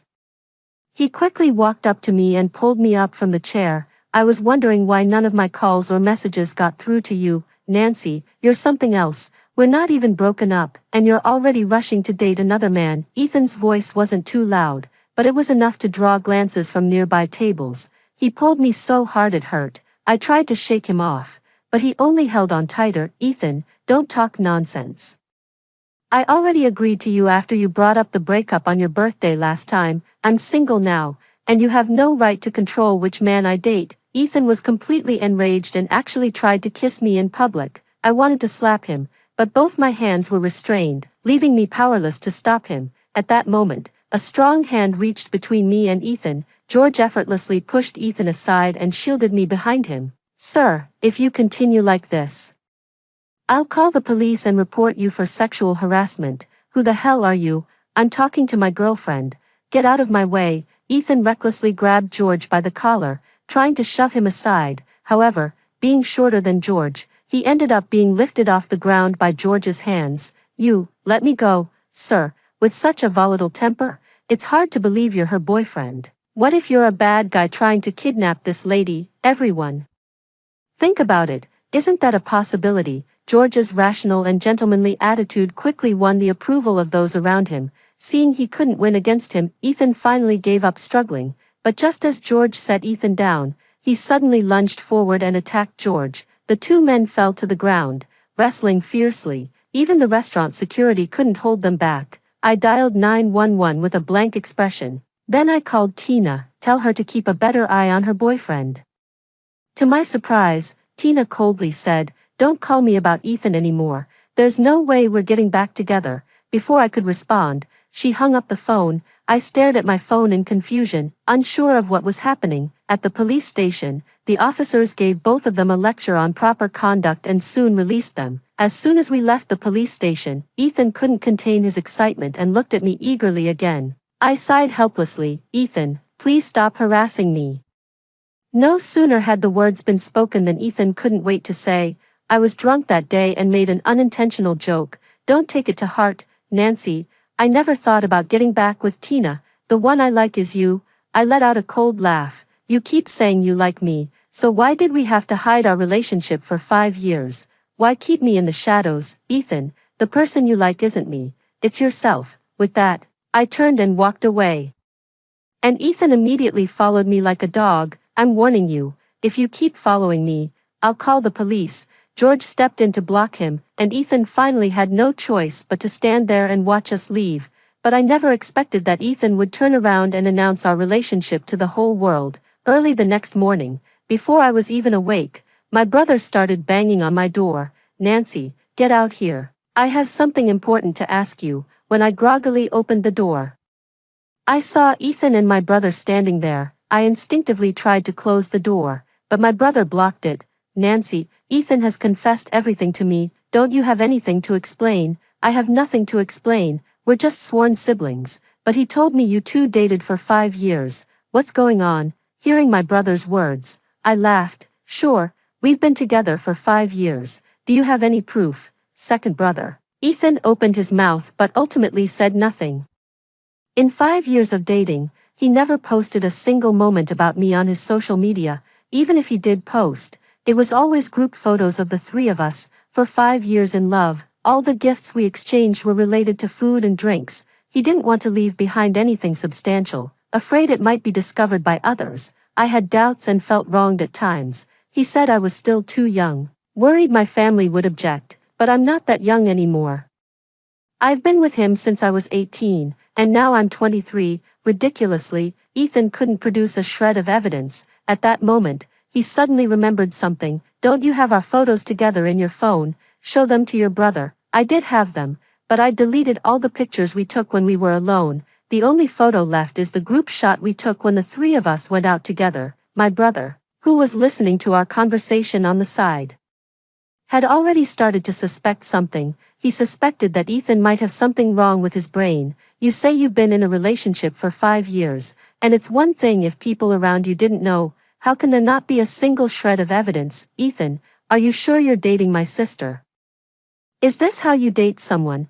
Are you even a man?" Seeing Ethan still trying to insist, my brother was already growing impatient. "Nancy, explain it to your brother. I really did date you for 5 years. Nancy, have you forgotten all the words I said to you? Have you forgotten that you said you loved me?" Hearing Ethan's words, I felt a wave of nausea. "Bro, I think Ethan is still drunk and hasn't sobered up yet. You should take him out quickly." After that, I blocked all of Ethan's contact information. The message has been made clear enough. Any further persistence would be harassment. Ethan later came to my house several times to make a scene, to the point where even my parents found out and had to chase him away with a broom. They found it strange. Such a fine young man, yet he seems a bit mentally unstable. Could it be that he had a falling out with Tina and is trying to use Nancy as a replacement? Under my brother's persistent questioning, I confessed to him about my 5-year relationship with Ethan. After hearing it, he didn't scold me. Instead, he patted my head with heartache. "You're such a fool. Why didn't you tell your brother anything? I should have cut ties with Ethan sooner if I'd known he was such a jerk. Remember this, Nancy, any man who makes you feel wronged in a relationship isn't worth keeping. End it cleanly, understand?" I nodded. After the holiday break, I returned to work at the hospital. I heard from my female colleagues at the nurses' station that a new doctor had joined the surgery department. Not only is he tall and handsome, but he's also a top graduate from a prestigious foreign medical university. When I heard them say the doctor's surname was Gu, my heart skipped a beat. I thought it couldn't possibly be such a coincidence. After all, the world is so big. But early that morning, a banner was hung at the hospital entrance, and even a welcome ceremony was held. I just found out that the newly hired doctor is actually George. Amid the applause of the crowd, he saw me and flashed me a smile. The smile lingered for so long that everyone couldn't help but follow his gaze to look at me. The colleague next to me nudged me and asked, "What, do you two know each other?" I quickly lied. "No, this is actually my first time meeting Dr. George." As soon as the words left my mouth, George walked toward me. "Nancy, what a coincidence." He extended his hand to me. Everyone was whispering. A month later, everyone in the institute knew George was pursuing me. He would deliberately wait for me to finish work and buy me midnight snacks during my night shifts. Thanks to his treats, I gained 2 pounds. My relationship with George became ambiguous, with only that thin layer of paper left to be pierced. But I never expected to see Ethan again at the hospital. It had been over 2 months since I last saw him, and when we met again, he was accompanying a girl for a medical checkup. When I saw the girl's face, I was taken aback. The girl bears some resemblance to me. Ethan noticed me, paused for a moment, then started walking toward me. I pushed through the crowd, heading for the elevator to get away from him, but accidentally bumped into someone's arms. George didn't push me away. Instead, he held me even tighter, the intimate gesture. Drew sidelong glances from others. I turned back. The elevator doors were about to close. Through the narrowing gap, I saw the desolate expression on Ethan's face. My heart remained utterly unmoved. Farewell, Ethan, for the rest of my life. You will no longer exist in my world. After hearing the first story above, what are your thoughts? Feel free to share your opinions in the comments section. Next, there is another similar story. Let's continue to see. My 4-year-old brother poured pesticide into the rice jar. When I saw it, I burned both the rice and the jar together. When Grandma came back and found out, she slapped me across the face, calling me a wasteful brat. When my parents came home and found no food, they immediately launched into a mixed doubles beating on me. I was beaten into disability. This made life even harder for me in a family that already favored sons over daughters. At the age of 14, because my younger brother wanted a computer to play games, I was sold to a neighboring village to be married off to an abusive old bachelor. Thus, my life was wasted away. Opening my eyes again, I returned to the day my younger brother poured pesticide into the rice jar. This time, I didn't take it upon myself to clean up his mistake. My thrifty grandmother, who had lived frugally all her life, said, "Wash it before eating. We can't just waste such good, white rice." Before my eyes, Grandma was scooping out the rice from the jar to wash it. I was still in a daze. It took me a while to realize I had been reborn. I wasn't blind or deaf, nor were my legs disabled. I can move my hands and jump with my legs. My mind is clear, and I'm perfectly healthy. The aroma of rice from the iron pot filled the air. My parents, who had been working in the fields all day, came home carrying their hose. "Natalie, what are you standing there for? Hurry up and bring some water for us to drink. We're dying of thirst." I instinctively went to pour water, afraid that any delay might provoke my father's violent reaction. After my parents drank the water and put down their hose, Grandma then called me to serve the rice and dishes. I kept bustling around the stove without a moment's rest. The family had already gathered at the dining table and started eating. There was a plate of greens, a plate of pickles, and a plate of stir-fried pork with peppers. Grandma picked out the shredded pork and put it into my younger brother's bowl, urging him to eat more meat to grow taller. The remaining chili peppers with lard and minced meat were mostly scooped by Grandma into Dad's bowl, with a small portion going into Mom's. I silently chewed a few bites of pickles, not daring to touch the tender greens reserved for them. "Fill my bowl with rice again." Dad handed me his empty bowl. I took the bowl without complaint and went to the kitchen. The bowl was already piled high with rice. I paused. After a moment of thought, I pressed all the remaining rice from the pot into Dad's bowl. When leaving the kitchen, I noticed a bottle of chili sauce placed on the cabinet. Dad loves spicy food, especially enjoys eating it with chili sauce mixed in his meals. I didn't hesitate, grabbed the chili sauce, and placed it on Dad's right side. "Why are you so obedient today?" Dad scooped a spoonful of chili sauce into his bowl, squinting at me with a smile. I kept silent. Grandma said, "I just spanked her." Precious was playing by pouring pesticide into the rice jar. The little brat said the pesticide was poisonous and planned to throw away both the rice and the jar. Mom and Dad froze, their chopsticks halting midair as they scooped rice. Dad glanced at Grandma hesitantly and asked, "So this rice is?" Grandma waved her hand dismissively and said nonchalantly, "It's fine, I washed it, really thoroughly. There's definitely not a trace of medicine left. Eat up, don't worry." Then, she added matter-of-factly, "It's just a bit of medicine. It won't kill anyone. Throwing this rice away would be such a waste." Dad also nodded in agreement and chimed in, "That's right. There are dozens of pounds of rice in the rice jar. If we threw it all away, our family wouldn't have anything to eat for a month or two." Mom pursed her lips and glared at me. "No wonder you're so obedient. Pouring water when told, serving rice when asked. Call you a spineless wretch and you still won't admit it. Only after getting a beating from Grandma do you finally settle down." I lowered my head and bit my lip. My pitiful look made Mom and Dad too disgusted to spare me another glance. Instead, they patted Precious's head and patiently lectured, "Precious, don't play with pesticides anymore. And definitely don't pour them into the rice jar. If you accidentally poison Mom, Dad, or Grandma, your sister with that terrible temper might just chew you up and eat you." In my past life, before I became disabled, I refused to accept how my parents favored my younger brother, so I always went against my parents and grandma. I often had loud arguments at home, fighting with Precious to the death. They all said that as the eldest, I should give in to my younger brother, and that I was born wicked, unable to bear seeing my brother do well. At that time, I didn't yet know what it meant to favor boys over girls. I don't know if the term, worthless wretch, my parents use is a genuine insult from their hearts. Now, I understand, no matter what I do, I can't get a single word of recognition from them, so why should I care so much about anything anymore? Want to eat pesticide-laced rice? Go ahead then. Someone wants to die, I won't stop them. Nighttime. The whole family ends up with stomachaches. Grandma was vomiting and had diarrhea.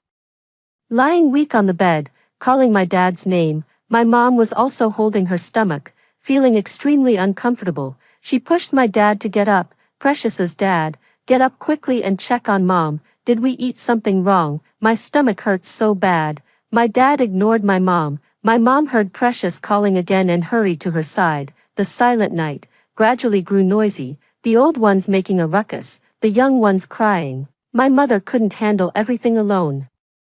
And my father was sleeping like a log. At such a young age, I couldn't be of much help either. With no other choice, my mother had to call my uncle over to take both my grandmother and younger brother to the clinic. The doctor at the clinic asked what we had for dinner. My mother told the truth as it was. They were all everyday foods. Could it be that the pork we bought wasn't fresh, which made Precious have a stomachache? But Precious's grandmother didn't eat even a shred of meat. How come she also has a stomachache? The doctor then asked my mother to think carefully if there was anything unusual. It was only when Precious said, "I don't want to take the medicine, it's too bitter," that her mother remembered the pesticide had been poured into the rice bin. Could it be the pesticide? But wasn't the rice washed? Doesn't washing it make a difference? Her mother's eyes widened in disbelief. Based on this, the doctor also made a diagnosis. It's definitely pesticide poisoning. In your case, you need to rush to the county hospital for stomach pumping immediately, or the consequences could be dire. Mom got anxious. She quickly borrowed a 3-wheeled motorcycle and rushed to the county town. Only after Precious and Grandma had their stomachs pumped did the old and young finally settle down. Uncle, who had been busy all night, wiped the sweat from his forehead and complained, "Brother-in-law is really something. How can he still sleep when his own mother and son are in such big trouble?" Mom suddenly remembered Dad. She had originally intended to explain a few words on behalf of her husband in front of her uncle. Suddenly, she shuddered as if recalling something. Without another word, she handed Grandma and her younger brother over to her uncle and hurried back home. Just as expected, Father is dead. He died from pesticide poisoning, long before Grandma and younger brother complained of stomachaches. Father had already told Mother he wasn't feeling well and asked her to take him to the hospital. But Mother was too exhausted from working all day and didn't want to move, so she told Father to tough it out. I never expected that this moment of endurance would lead to someone being gone forever. Originally, Mom felt sorry for Dad because he was exhausted during the day and not feeling well, so she deliberately didn't ask him to help take Grandma and younger brother to the hospital. Thinking back carefully, instead, Mom's decision ended up delaying the rescue of Dad, who might have still been saved. Mom is in so much pain, so much sorrow. Amidst her chest beating and foot stamping, she saw me, as if finally finding an outlet for her emotions. Trembling all over, she roared at me, "It was you, you're the one who served your father so much rice at night and brought him chili sauce to go with it. That's what killed him." I was forced to kneel before my father's corpse. "I'll beat you to death, you worthless brat. I should have strangled you the moment you were born. Keeping you around is nothing but trouble. You didn't even spare your own father." Mom slapped me across the face, over and over. Her hands hurt from hitting me, so she started kicking instead. Kick my back, kick my thighs, knock me to the ground. She stomped on me viciously. Joining in the stomping was my brother. "Precious, it's all your fault. All your fault. You killed my dad. I'll beat you to death, you worthless wretch, bitch. It's all your fault I don't have a father anymore. This mother and son pair are quite ridiculous. I wasn't the one who poisoned, nor was I the one who put the tainted rice in the pot, yet these two insist on believing I'm the murderer who killed my father." Only the grandmother who had lost her son slumped weakly in her chair, staring at me with vacant eyes, her emotions unreadable. I wonder if she regretted not listening to me. Insisting on eating the poisoned rice, which ultimately led to her son's death, my mother became a widow. Precious and I became fatherless children. My mother took Precious to have my father's coffin made. At the same time, she was busy transferring the family's land under Precious's name. That damn girl, who knows if she deliberately caused your father's death. Now that your father is gone, you're the only son left in the family. The land must all be yours.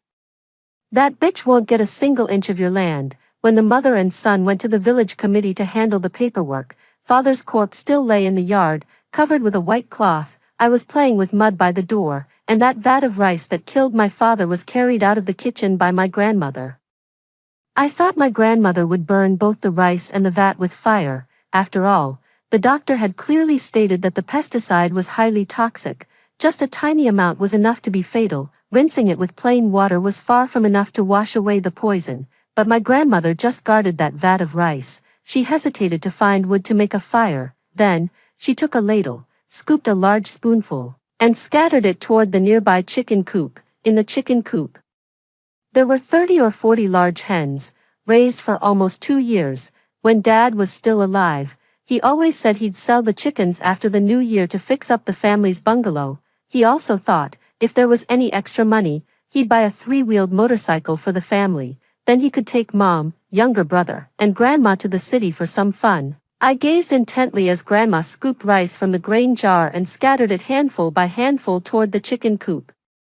The chickens in the coop pecked at the snow-white rice grains, flapping their wings joyfully. The rice grains made crisp, tinkling sounds as they hit the ground. The hens clucked happily with continuous cluck cluck cluck sounds. Grandma kept murmuring under her breath, "If humans can't eat it, let the animals have it. We mustn't let it go to waste. Such fine white rice. And it's all going to you little beasts. Eat up. When New Year comes and I sell you for money, it'll all be spent on my precious grandson." The sunlight was just right that day. Father's corpse began to stink as it baked in the yard. Grandma's toiling shadow didn't fade until dusk. The music screaming in my ears finally settled into silence. Dad's coffin was placed in the yard overnight. That night, the yard was unusually quiet. Mom said, "Without your dad, the whole house has lost its warmth. How did it become so cold and desolate like this?" Mom held Dad's photo, tears streaming down her face. Precious nestled in her mother's arms, comforting her. "Mom, don't cry. I'll take care of you in the future. I'll definitely make a fortune someday. Buy Mom a big house. Buy Mom a small car." Mom held Precious like that, crying and laughing in turns. Grandma watched their mother-daughter affection, seemingly forgetting she was the real murderer of her own son, and soon fell asleep in bed. Only me, leaning against the window, watching the situation inside the chicken coop. The chickens that were lively in the afternoon, now seemed disoriented, one by one collapsing in their cages. I rubbed the bruises on my body, a faint smile involuntarily curling at the corners of my mouth. The next morning, when Mom got up to handle Dad's funeral arrangements, she discovered all the chickens at home had already died. Startled, Mom quickly called Grandma out. Grandma paused for a moment and said, "This can't be chicken plague, can it?" Mom shook her head. "That shouldn't be the case. If there were a chicken plague, it wouldn't start with our house.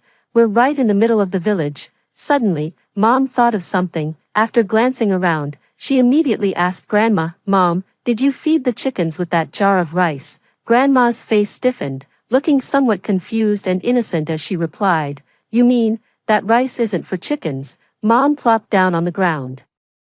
She slapped her thighs hard with both hands, tearless in despair. "If even the child's father died from eating it, how could you still feed that rice to the chickens? Isn't this clearly asking for the chickens' lives?" 30 or 40 chickens, our family was counting on them for the new year. This. What are we supposed to do now? What to do? Grandma certainly didn't know what to do. When handling things, she only thought about not wasting the rice, never considering that the chickens eating it would also be disastrous.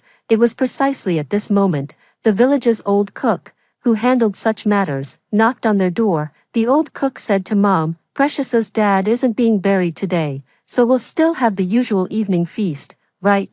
2 meat dishes, 5 vegetable dishes, and 3 cold dishes. That's the plan, isn't it?" Mom's eyes were red and swollen. and she had no mood to deal with the old cook's matters.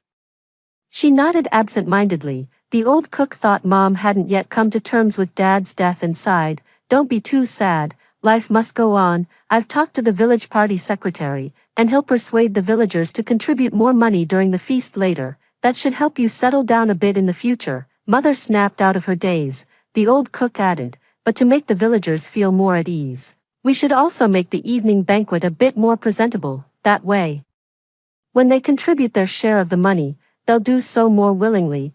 I think we could add a soup, chicken soup, duck soup, or fish soup would all work." Mother's mind went completely blank. It was Grandma who noticed Mother standing at the door as if she'd lost her soul and stepped in to respond. "Then let's go with chicken soup.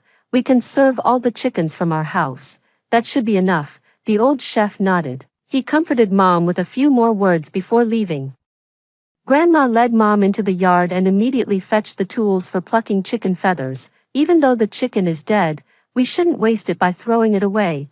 Only during festivals would we reluctantly kill a chicken, but now we're slaughtering them all. Consider it a burial offering for Precious's father, hoping the villagers will lend us more help in return for these chickens." Mother was in a daze. Still, she asked the question, "Mom, if people eat the chickens that had the poisoned rice, won't they get sick?" Grandma said very calmly, "It's all right. Chickens are different from people. Chicken blood can ward off evil spirits, and meat that can drive away evil forces won't cause any harm if eaten." Grandma's voice was firm and resolute. She spoke with absolute conviction. "Thus, I gathered firewood. I lit a fire. I built a stove. Grandma slaughtered the chicken, plucked its feathers, and drained its blood." Nighttime. The villagers came as promised for the feast. Hot bowls of chicken soup went down one after another. It gave the farmers, who had long abstained from meat, boundless energy. Some mourned, some chatted, and others offered comfort. Thrifty and hard-working farmers. Not a single shred of meat could be spared, nor any bit of grease. All those pots of chicken soup ended up in the villagers' stomachs. Grandma couldn't bear to eat the meat, only sipping a little of the soup. Mother was too busy attending to the guests to have any time to eat. Precious hadn't had chicken soup in too long, so she made herself a big bowl, but my mom spilled it. My mom said, "This is your father's funeral. Why are you eating so happily? Come with me to show filial piety in front of your uncles. Your father is gone, and will need their help in the future." Precious grumbled and went. But in the end, she didn't get a single sip of the chicken soup. As for me, I quietly stayed by the stove, constantly adding firewood to the fire. The old cook ladled me a bowl of chicken soup. He urged me to drink it while it was still hot. I took the soup and placed it on the nearby cupboard. Then I said, "Mother and little brother haven't eaten yet. I'll save this for them. I'm not craving it." The old cook patted my head and said, "If only my girl were as obedient as you. That damn girl always contradicts me. Most people in this village favor sons over daughters. The old cook has 2 daughters, but to afford his youngest son's education in the city, he sent both girls to work in factories. When one of the daughters was bullied at the factory, the old cook simply married her off to the troublemaker and took a dowry of $100,000 in the process." The villagers thought the old cook was lucky. They also wanted to encounter such good fortune. As a result, many girls who had dropped out of school in the village were sent to that factory. I was very curious about what that factory did. Someone told me that the factory raised chickens, and chicken coops were everywhere. In my previous life, if I hadn't been disabled, I would probably have been sent to this place too. The gathering ended. People eventually leave. Mom is tired, Grandma is tired, and Precious is tired too. I'm left alone to clean up the mess, washing and scrubbing until late at night. The hands were swollen and turned white from soaking. Suddenly, I heard Precious moaning inside the house. Without a moment's delay, Mom carried Precious on her back and hurried out of the yard. Grandma, clutching her stomach in unbearable pain, followed behind. "Don't be afraid, Precious. It's okay, we'll get to the hospital soon. We're going to the hospital right away. It must be the stomachache from not eating anything at night. It's from not eating, it must be." Mom's pale face disappeared into the courtyard. At once, the entire silent village became restless. Neighbors on both sides turned on their lights. Shouts and moans grew nearer, then farther away amidst the hurried footsteps. Until the next day, people from the health center arrived. Accompanying them were uniformed police officers. They came to the house to collect the leftover chicken bones and soup from the villagers' meal the day before. I handed them the prepared bucket of slop, sample retained. On-site testing, still pesticide. The police asked me what had been done with the rice that was previously in the rice jar. I said, Grandma fed it to the chickens. The police then asked, when Grandma killed the chickens, were they dead or alive? I replied, dead. The policeman then asked, did your mother know the chicken had eaten poisoned rice? I said, she knew. 3 sentences. That got my mother sentenced to 10 years in prison. The charge was poisoning. Grandma should have been equally guilty as Mom, but the villagers and the police believed Grandma was too old and that it was an unintentional mistake, so they didn't hold her accountable. So Grandma came back. However, only Grandma came back. That night, several people died in the village, including Precious. Precious had consumed too much poisoned chicken, and despite being rushed to the county hospital for stomach pumping, it was already too late when the doctor declared Precious dead. Mom still refused to believe it. I didn't let Precious eat a single piece of meat. How could Precious have died from eating chicken? Mom didn't know I had specially saved a bowl of chicken for Precious. Mom had no idea that Grandma, out of pity for her grandson, secretly saved a whole chicken for Precious. In just a few short days, I lost my father, my mother, and my younger brother. Grandma sat rocking in her recliner. Her eyes were vacant. No matter who came to visit her, she wouldn't say a word. I went about my usual routine of washing clothes, cooking, and doing household chores. It's just that there are fewer people at home now, so there's less work for me to do. Even better, I now have time to read more books and learn more words. Sweetie, do you think all this is my fault? It was me who killed your dad. Once again, I caused your brother's death, and now I've dragged your mother into this. Her dim, yellowed eyes stared straight at me. There is much grievance, much innocence, and much pity. I comforted this ignorant old man who had done me an immense favor. It's nothing. It's not Grandma's fault. That day we all ate rice, yet only Dad had an accident. Out of all the villagers who ate the chicken and drank the soup that day, it was only Precious who got sick. Grandma and I also attended the banquet, but the police only gave Mom trouble. It's all their fate. No one can be blamed. My casual words truly opened Grandma's heart. She grabbed my hand and nodded fiercely. Yes, that was their fate. Their fate. Grandma, don't think too much about it. Even though Mom, Dad, and little brother are gone, you still have me. I'll take care of you from now on. Nizi, my dear, you're truly all I have left. Grandma slowly took out the candy hidden in the bundle and handed it to me. The intention was obvious. It was meant to please me, their only granddaughter. With a smile, I accepted the malt candy already covered in mold spots. Threw it straight into the dry latrine. Grandma never wanted to eat well or dress well in her lifetime, and most of all, she couldn't bear to waste anything. She thought rotten fruit was good, spoiled meat was good, and even moldy bedding was good, but these good things usually never come my way. Moldy malt candy was probably the only kindness my grandmother, who favored boys over girls, ever showed me. After that, all the treasures she cherished, she would enjoy alone while I was at school.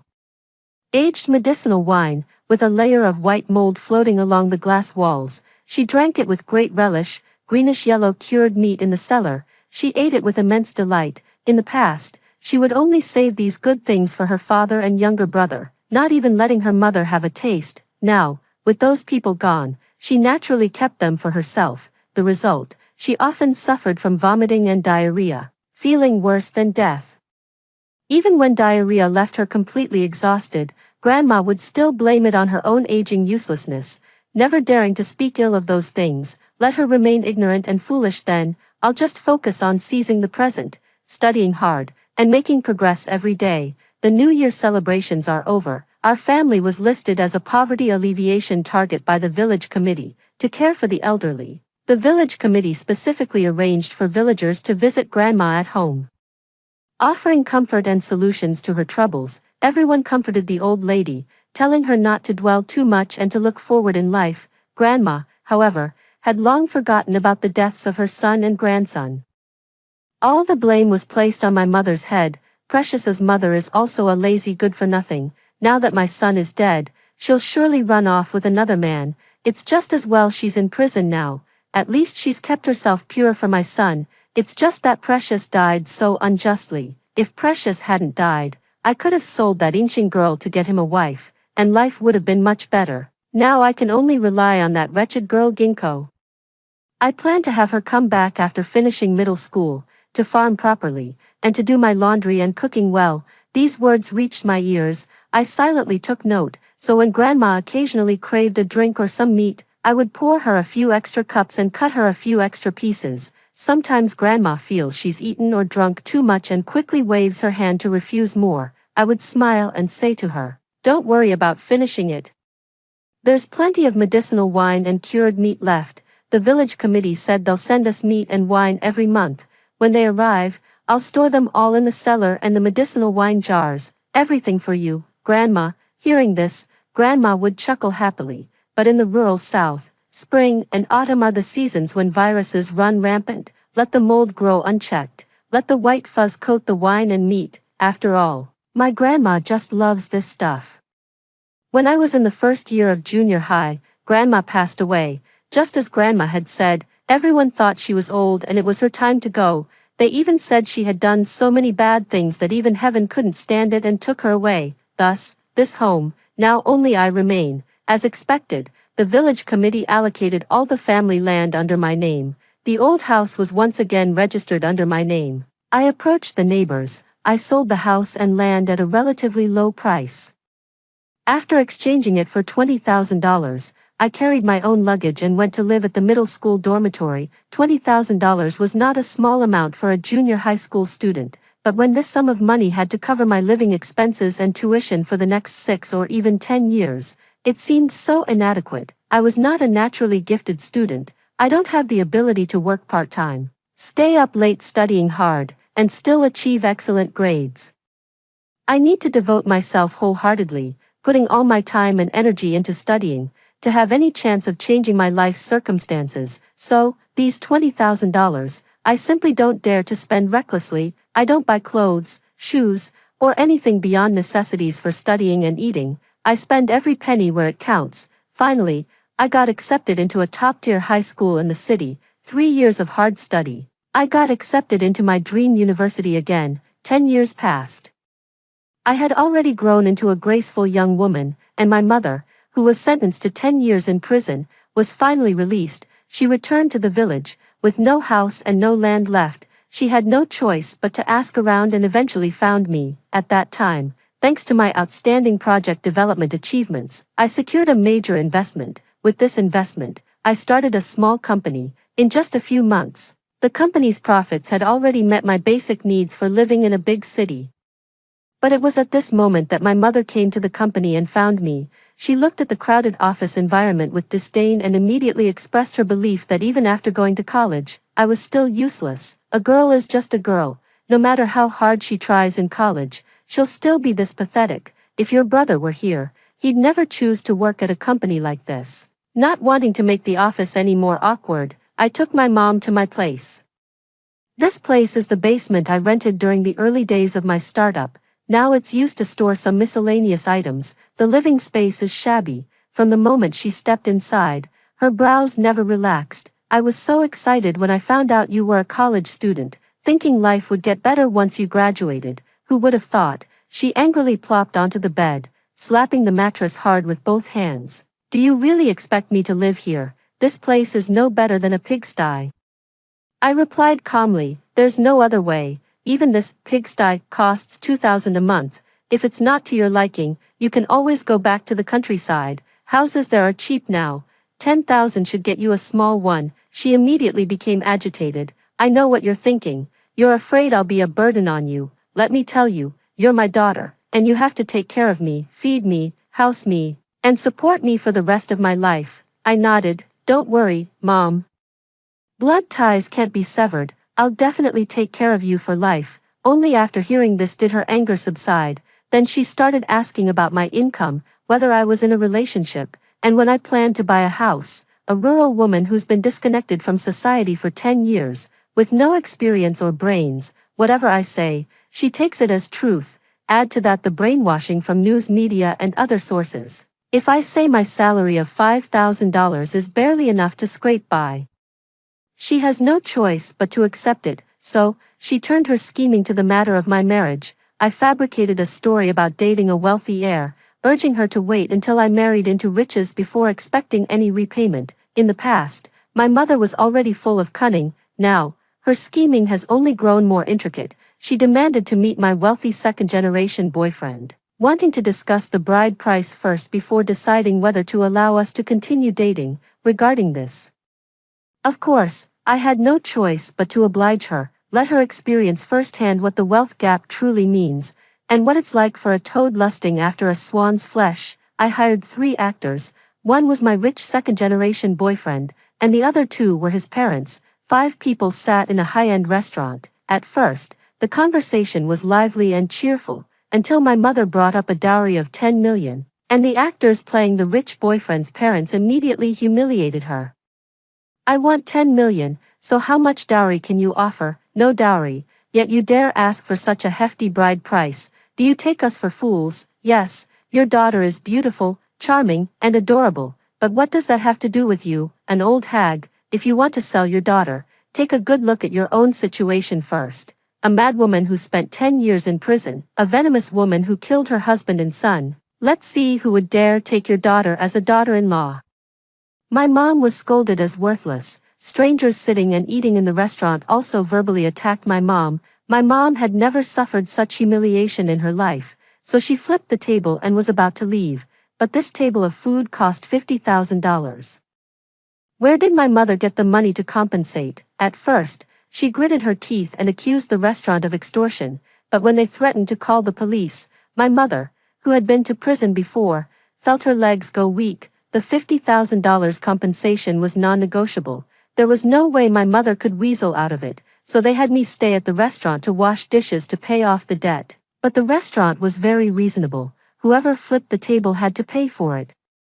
My mom had no choice and was forced to stay at the restaurant, required to wash dishes for a year to cover the wages. That year, she kept urging me repeatedly to ask my rich second-generation boyfriend for money to pay off debts. I tearfully told her that I had already broken up with my rich second-generation boyfriend and now wanted to marry into a first-generation wealthy family. My performance was flawless. She couldn't find any flaws at all. I suggested she go back to her hometown to live. But she wasn't willing. There wasn't anyone she could rely on back home. At least here, I could provide her with food and shelter. The year we washed dishes, she was diagnosed with high blood pressure. The doctor said to eat less oil and salt, keeping every meal light, but my mom thinks light food has no flavor, so I spent a fortune, arranging hot pot, barbecue, and meat-heavy dishes for every meal. My mom had a modest childhood, then got married, prioritizing her son and husband, and later ended up in prison. In this lifetime, I've had few chances to eat delicious food. Now I can eat meat without spending money. How could I not eat more of it? I didn't provide her with a good living environment, but when it comes to food, I never deprived her in the slightest. Yet within just a year, her weight ballooned from 120 pounds to 180 pounds, lying in the rented room. She didn't want to wash dishes or mop the floor. She let takeout boxes pile up all over the room. Later, she somehow came to terms with it. This kind of life is actually fine. Eating, drinking, and sleeping all day. Even living in a pigsty would be worth it. Perhaps she had experienced the pain of being looked down upon while washing dishes. She somewhat cherishes these days when I'm footing the bill. All her thoughts are focused on her own eating and drinking, completely neglecting to keep me in mind. So, she hasn't even noticed that I've never lived in this basement. Nor has she noticed that I always arrived driving a Mercedes-Benz. She didn't even notice that the quality of my clothing had become increasingly upscale. I could still frequently hear the same belittling remarks from her mouth as before. Girls are useless. They'll belong to someone else's family sooner or later. You've read so many books and spent so much money. What's the use? Still so worthless. Your brother used to promise me a big house, if he knew I was living in this dirty, messy basement. Who knows how heartbroken he'd be. You're not just stupid, you're cruel. I said I wanted lamb trotters or beef trotters, and you actually brought me pig trotters. How much could it possibly cost you for me to eat a little? Honestly, you're not even a fraction of the person your brother was. Sometimes I wonder, if Precious hadn't died, would he have become the successful one mom always talks about? Will Precious buy a big house in the city for mom? If only I hadn't added those extra things to that bowl of chicken soup. Now life feels a bit dull because of it. Death isn't revenge. Living is worse than death. When living in a grand villa, enjoying the refined life arranged by the butler and housekeeper for me, I always compare it to my previous life of being disabled forever. I couldn't speak or see, crawling on the street begging. The money begged from the streets was all taken by my parents and spent on Precious. Despite the love from her parents and grandmother, Precious still failed to achieve outstanding grades and fell short in her exams. My parents racked their brains and finally followed Precious's suggestion to learn a computer skill, and so, they sold me to the old bachelor in the neighboring village. That period of life was probably even more difficult than begging on the streets. Thinking of that old bachelor, I sent someone to investigate. The old bachelor is still there. And sought matchmakers everywhere to find a marriage partner. I suddenly thought of adding a bold stroke to this tranquil life. I brought the old bachelor to the city. I gave the old bachelor a complete makeover. I anonymously rented him an apartment and a car, providing him with a driver and a butler to serve him. Then, I arranged for him to meet my mother on a blind date. My mother didn't like the ugly face and sleazy words of the old bachelor, but she liked the jade ring on his finger, the BMW he drove, and the grand mansion he owned. So, she compromised. She said she had been lonely for so long and deserved to have a place of her own. As her daughter, I accused her of being unfaithful to my father. If she wanted to remarry, she would have to cut ties with me first. She didn't hesitate to write me a breakup letter, telling me never to care for her again. I pretended to cry bitterly, pretending to leave the city in a fit of anger. Meanwhile, my mother leisurely embarked on her journey to the old bachelor's house. For you, I've even abandoned my own flesh and blood. You must treat me well, your savings account and your house. We agreed they're all mine. I love you for who you are, not for your money. You can't call me materialistic. In the wedding car, my mother was immersed in the joy of happiness, until the wedding car reached its destination. My mother's high heels sank into the muddy soil. Only then did she realize something was wrong with this marriage. She screamed, cried, and made a scene, declaring she didn't want to get married anymore. How could the old bachelor let go of the wife he had finally managed to bring home? It was the 5th year of my mom's second marriage. She was beaten into paralysis by the old bachelor. The old bachelor didn't want to take care of my mom, so after some searching, he found me. I want to take my mother back with me, as a filial daughter. I have no choice but to accept my mother and let her spend the last remaining days of her life. I brought my mother to the mansion where I live. I showed my mom the rows of luxury cars in the underground garage that belonged to me. I also took my mom to visit the company under my name that had already gone public. Her eyes were red, unable to believe everything she was seeing. Perhaps she was just too happy for me. After seeing my bank balance, she literally vomited blood. The doctor said my mother doesn't have many days left to live. They advised me to forego resuscitation to spare her further suffering. But how much suffering could this really be? I'm using the best medication to keep my mother alive. When she gets a little better, I call her husband, that old bachelor, to visit her, let her have some sweet moments with the old bachelor. When she can't take it anymore, I have the doctors do everything to save her, trying to keep her alive. Endless cycle. My mother, hanging between life and death, lived on for another 3 years. Finally, one day, summoning her last ounce of strength and disregarding all dignity, she dragged herself to the balcony with a urine bag in tow. He fell from the balcony, ending his own life. My mother died. I gave her a grand funeral. The old bachelor thought that as my stepfather, I needed to take responsibility for him. I smiled faintly and nodded. I casually submitted all the videos of my mother being humiliated by him to the court. I have the best legal team. I have the most solid evidence. Naturally, it would also ensure that the old bachelor receives the punishment he deserves. Extra chapter. My name is Son Smith, and my parents gave me this name in hopes of having a son. I am the least welcome and most oppressed presence in a family that favors sons over daughters.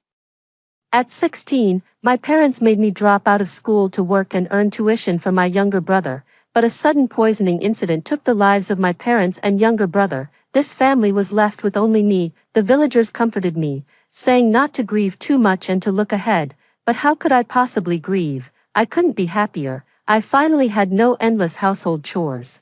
And no one would stop me from going to school. I studied hard, got into high school, then college, and smoothly started working. Whether it was teachers, classmates, or colleagues, they all felt great sympathy for me being an orphan, but I was actually happy and joyful about being an orphan. I started living a life I never dared to imagine. Later, I joined a tech company. My boss was named Natalie. I heard she came from the same village as me, a celebration party. I finally met that young and capable businesswoman. Some memories surfaced in my mind. I know Natalie. It was her mother and grandmother who poisoned my entire family. This has made me take an extraordinary interest in her. I watch her every moment. I heard that Natalie's mother remarried to a wealthy man. Later, I heard that Natalie's mother passed away, and that wealthy man turned out to be a fraud. After that, I became Natalie's secretary. When she saw me, she smiled slightly and called out my name. Sister Sun, do you still remember me, when we were kids? We used to catch frogs together in the fields, remember? Of course I remember. That time, each of us caught so many frogs, and not a single one of those frogs ended up in our stomachs. They were all eaten by my younger brother at home. We sat with empty stomachs, watching the stars in the sky on the lawn. Natalie asked me, we're both our parents' children, so why do they favor our younger brother more? I said, if no one loves us, we can love ourselves. We're all human, no one is inherently inferior to anyone else. She was still young then, but her eyes, like those of most girls in the village, always concealed a deep resentment toward her family. Now, I work by her side. Her boldness, intelligence, confidence, and flamboyance are entirely different from the little girl she once was. That was clearly the appearance of someone who had truly loved themselves. Just like me, all these years, I've also been loving myself well.